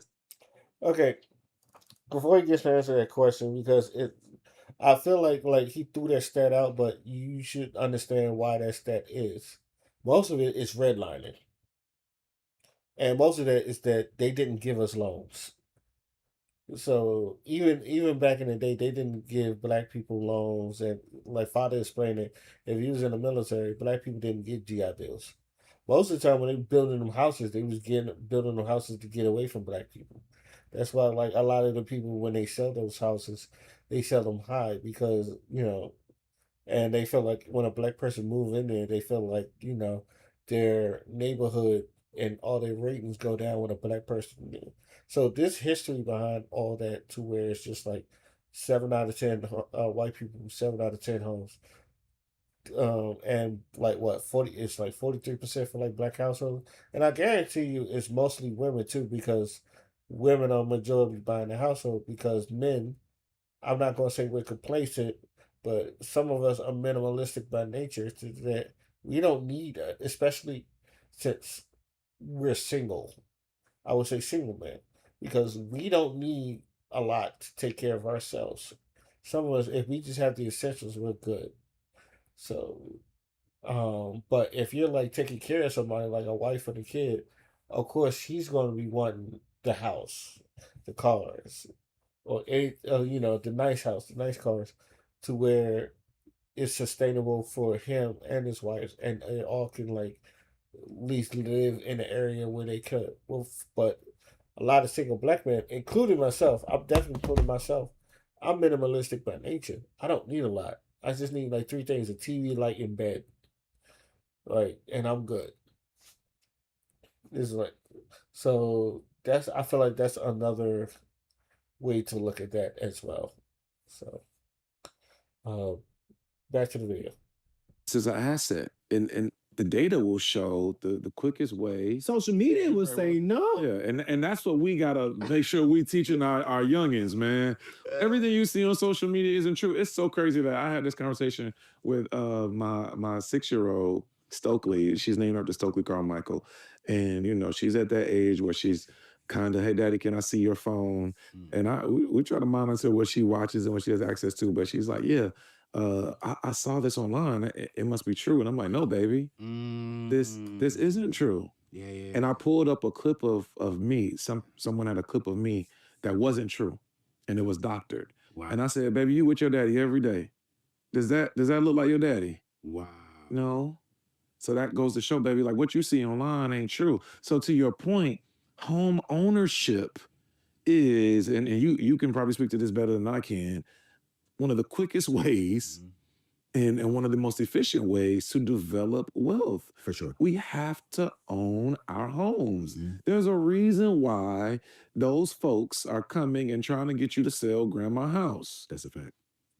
There's a reason why these companies and these entities are going around the country from as far back. Look, I'm gonna say something real quick, and I'm gonna cut me off when you need to. Shut me up. Yeah. My favorite 3 movies of all time are Malcolm X, 4 movies: The Pursuit of Happiness, the story about Chris Gardner and Will Smith. Yeah. Because I learned about perseverance in that. Yep. New Jack City, because yeah. I absolutely love Nino Brown prior to him snitching, and the scene about him giving away the turkeys is something that I always said to myself as a little boy, like, I want to do that. This is my 14th year doing my annual turkey giveaway. Wow. And then I absolutely adore Boys in the Hood. Yeah. Because I thought that Furious Styles was the definition of a man. And in all of my classes, some of my students will see this and then they're going to say, yeah, he always shows us. Every semester, we watch the clip of Furious Styles talking to Ricky and Trey about the home ownership. And he takes them to the billboard and he shows them the sign about 1-800, we will buy your home, by the Soul Brothers, SEOUL. Yeah. And then the people in the community coming around and listening to Furious talk about how these individuals are coming into our community and they're trying to offer you cash for your house so they can move you out. It's the same reason there's a liquor store in every community. The same reason why, there's guns and check cashing in our neighborhoods. Yeah. And he's having the conversation with our brothers about opening our eyes. And when the brothers respond and say, man, well, what I'm supposed to do? A young fool come to me and he try to smoke me, I got to smoke him first. Yeah. And Furious says, brother, look around all of this. the quickest way to stop a population is for us to assassinate each other. The second quickest way for us to devalue ourselves is to give away our financial pathways to freedom. And that home, that house, is one of your assets. It's not the sole asset, Yeah. but that's one of your assets to get to financial freedom. Yeah. Yeah. It's funny he mentions that because, and I think B mentioned Master P earlier, because Master P was just like they was about to give him most of Master P money comes from because he's independent. And I remember he was saying this off of Solange album, A Seat at the Table. And he was like, they offered me this much money and he turned it down. And they asked him why he turned it down. He said, well, if I made this much money and they think I'm worth this much money, how much more money could they make off me?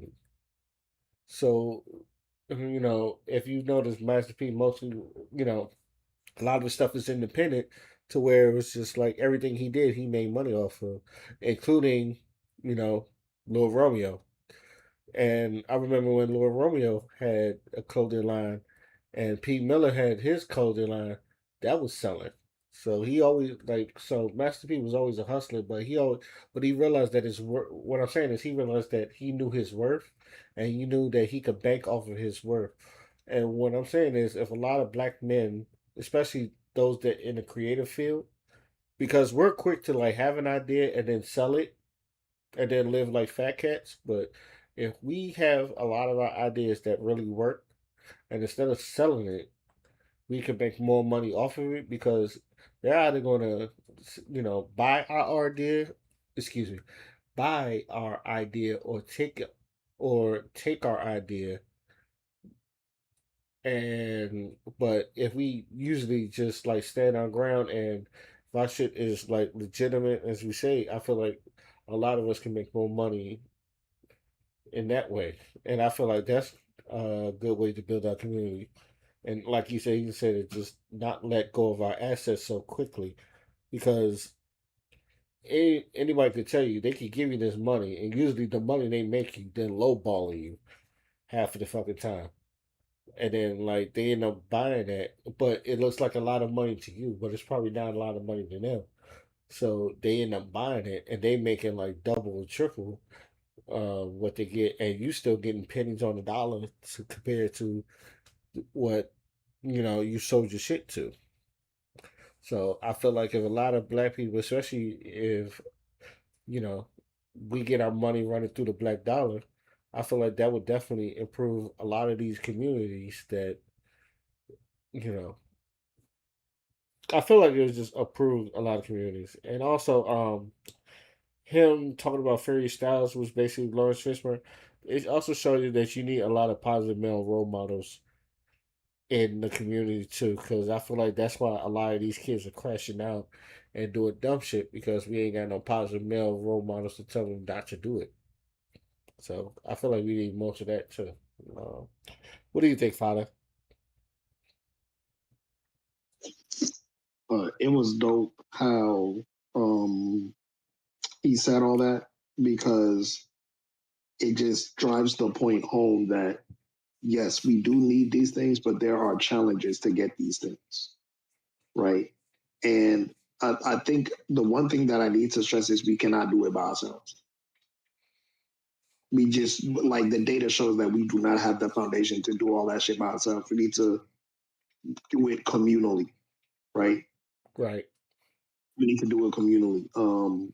So that means that like not withholding information, um, getting black people the good deals. You know what I'm saying? Getting black people to get the good deals, and just helping us out as much as we can when we show that we are capable and we are responsible. But I don't think, as it says, all skin folk hate kinfolk. So discretion needs to be used when you're doing business with our people. But at the same time, like, um, if home ownership is the quickest way to build wealth, then let's build segments of housing that are black owned so that we can rent it out to our people at decent prices. Because if you're going to own property, Are you owning property to build your wealth, or are you owning property to build the community? And I think that's the question that a lot of people don't really consider. The default answer is to just keep it to yourself, right? Because you got a certain lifestyle that you want to live that has been, you know what I'm saying? But not all paths lead to success. Sometimes you will have money, but you're on the path of self-destruction. Right. You know what I'm saying? So discretion needs to be used. And I also think that it is very important for Black folks to not only just build material wealth. You know what I'm saying? Yes, I know that, you know what I'm saying, we're down bad basically as a race, but your health is wealth. Your mind is wealth. Your emotions are wealth. You feel what I'm saying? You have to be able to cultivate those in a way where you can also get with other wealthy people and you can build.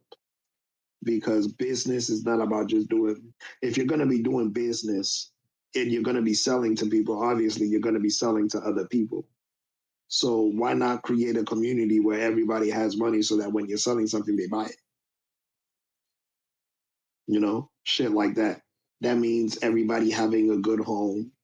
That means everybody having a streams of income, right? That we build because we're all working with ourselves. You know, that market mentality that they use in Africa, where everybody in the market is selling something. You feel what I'm saying? And it's all going to the betterment of the community because we're all exchanging resources that we all need, and we all need different shit. So if we want to start really building wealth, we also have to understand that, a lot of these other people that build wealth, they build wealth because they work with each other and they give themselves deals. But when they work outside of their community, they're taking it full price, as they should, right? If I gotta go to a whole nother community to get some shit, I cannot be mad if they charge me extra than they brother. That makes sense because I would do the same shit.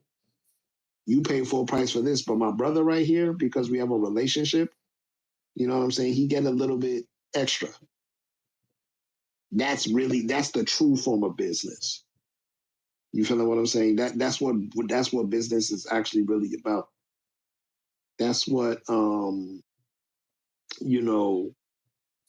this is all about. So I just feel like right now, as we speak, it's important for us to understand that, if you make it and you up there, you either have two choices. Like I said, you can keep it to yourself, or you can help build the community that you claim to, love. We all can't do it by ourselves. When we come into this world and we babies, we gotta motherfucking fully rely on the motherfuckers taking care of us. And we'll always have that vulnerability as human beings. It don't matter how much strong you are, it don't matter how much money you have, you cannot do all this shit by yourself. You're gonna need a team. That don't mean that individualism doesn't exist, because you as an individual have different wants and needs and stuff like that. But your objective is to improve the conditions around you so that you can ultimately benefit. So if you want niggas to be homeowners, then we need to create apparatuses where we take Black people and we give them the tools needed to acquire homes. Otherwise, we just talking. And that's all I'm gonna say. All right. B, you got anything to say before I continue?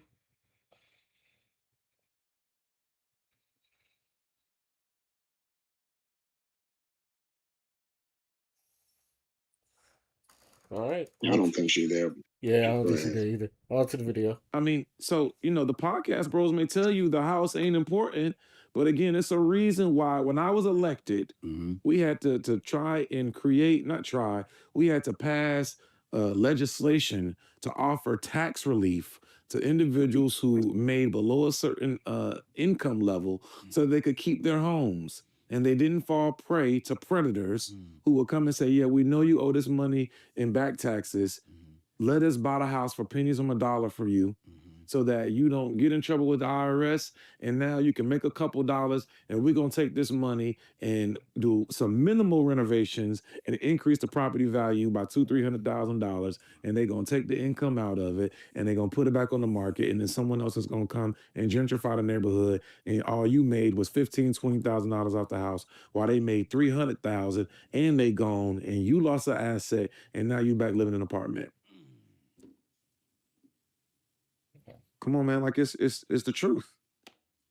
I'm just gonna close my iPad. We done.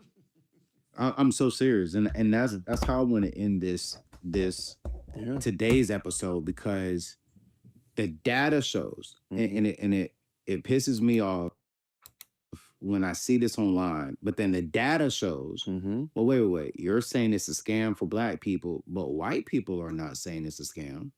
For 73% of them owning their home, is not a scam for them. Right. But then you want to tell Black people to not own their home because you don't really get to own it. I'm like, man, y'all got to shut the hell up. Right. I just bought my house.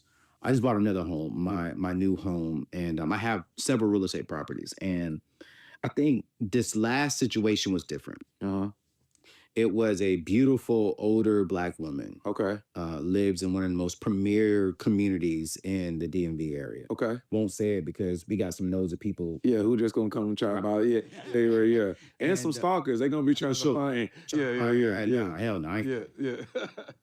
And so I made an offer. It was in the millions, right? And I went to closing. And normally you don't have the buyer and seller at the same time. Yeah. They don't usually come. Yeah. Right. Yeah, they use the check. Let me get the check and get the check and bounce. But the seller wanted to meet me. So I agreed to it. And she came towards the end of me closing.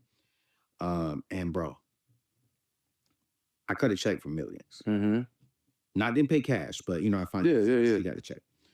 And her husband unfortunately passed away a few years ago. Condolences. Right. Left her a beautiful insurance policy, savings, good. The house was paid for. They built this house 20 years ago. House paid for. House paid for. She got a check for millions. And we're going to tell our people that this is a scam? That this is a scam. Yeah. You imagine what she going to be able to do for her children, her grandchildren? Bro, listen. Her community? Listen to what she did. She took the check that I gave her, paid off her condo. Oh, she already took the check you gave, paid off the condo. That she's living in. She downsized. Kids are grown. Unfortunately, her husband passed. So now she's living off of the legacy that her husband positioned her for. Yeah. And she got this money, and then she took the rest of the money, invested it, and she lives off of the compound interest that her money is making. Ooh. So she took the money from the house, paid off her condo, like $500,000, took the rest of that, put all the other money her husband left her, put it back into investments. Now her money is generated in between 8 and 10%, I want to say. So she's making multiple six figures off of her millions that's invested, and she ain't got no mortgage payment. She doesn't have no car payments. She paid off everything, and she's in her young 70s, I want to say. That's the game. Making $10,000, $15,000 a month, and she ain't got to do nothing. So I'm like, when I hear this, man, I'm like, man, and when I see this study, I'm like, we have a lot of work to do. Yeah. And honestly, if I hear more stories like this, and I feel like if Black people hear more stories like this will happen more. So it's a good thing he's saying this story right now, but like you don't really hear a lot of these stories. So I feel like if you hear a lot of these stories, I feel like a lot of people will do it more, and then we'll get more stories like this in the future. So, I mean, I'm gonna just get back to the video, but I just wanted to say that. And I want to thank you for doing that study, because it just gave me more fuel to keep doing what we're doing here. I ain't a lot. Sometimes we get discouraged. Like, man, are we teaching the right things? Yeah. But every time studies come out and stats come out and facts come out, I'm like, we are doing the right thing. Yeah. And so, y'all, we're gonna list this report, inside of the show notes. I want y'all, and we're going to list Dr. Bellamy's information inside the show notes too. And I want to encourage y'all to download it, to read it, to consume it, to have a conversation with your sons and with your grandsons and with other young men in your community and show them, hey, this is where you all are. But this is what you can do to not be a part of the stat. Because when I think of this study, when I think of the women's study, they say by 2054, we're going to have zero to negative net worth. And I don't want that to happen. Yeah. And so Continue your work, brother. I got to. Appreciate you. I got to. And you need to continue yours, man. Yeah. But y'all, that's the end of the show, y'all. Man, I'm sorry. We went way over time, but you having a good old... All right. So I guess we could just stop there. Let's just go back right here. So overall, what you thought about the video now that you've seen it all the way through? Good video. It's a good video. Nah, I just the reason why I wanted to watch this is because like I want niggas to be wealthy. You know what I'm saying? But at the same time, there's this contradiction that I'm seeing that a lot of us are putting in the work and are not getting the opportunities. You feeling what I'm saying? And I'm trying to figure out how to get those opportunities every day. That's what I'm trying to do. I'm trying to figure out how to get those opportunities. You know what I'm saying? Mm-hmm. So I also want to, take this opportunity, like, bro, like I said, I'm on some different shit now. I'm not about accumulation anymore. I'm about regeneration. I feel like regeneration is how you keep the money within the Black community. It needs to regenerate. As soon as it goes out, it comes back in. As soon as it goes out, it comes back in. As soon as it goes out, it comes back in. Regeneration. You feel me? So if you don't have that, if you don't have that, then what's going to happen is, again, you're going to look at everything as your competition. You're going to be a hammer and everyone becomes a nail. You know what I'm saying? So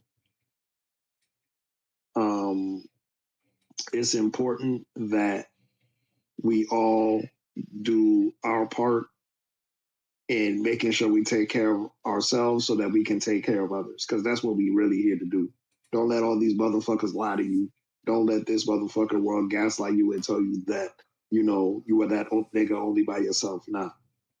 It took a team to get your bitch ass into that motherfucking position. So pay it forward, nigga.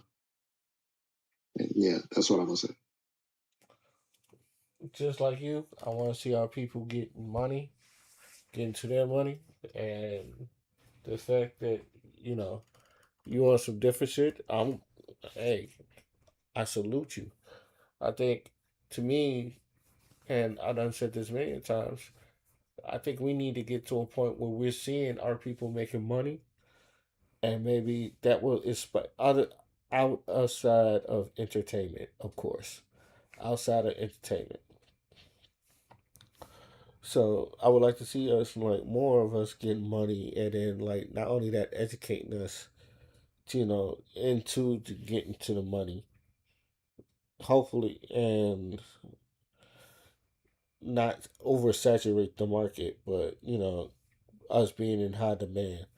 I would like to see. I would hope to see, like, more Black businesses opening, more Black entrepreneurships. I would like to see more just Black people just coming together and then working together and not starting fights. But at any time we do have a conflict, instead of just fighting, we show, like, that we can be grown ass motherfucking men and just talk it out.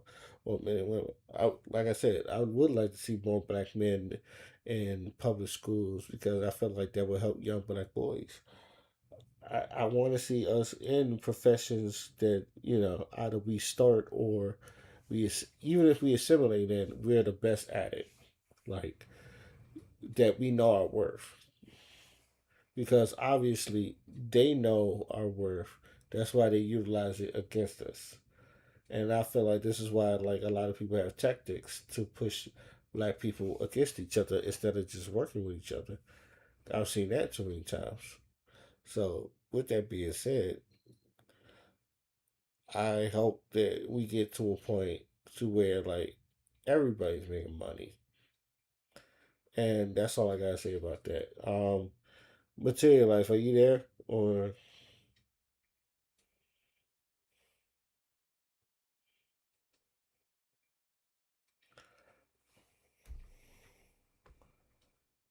uh, Nope.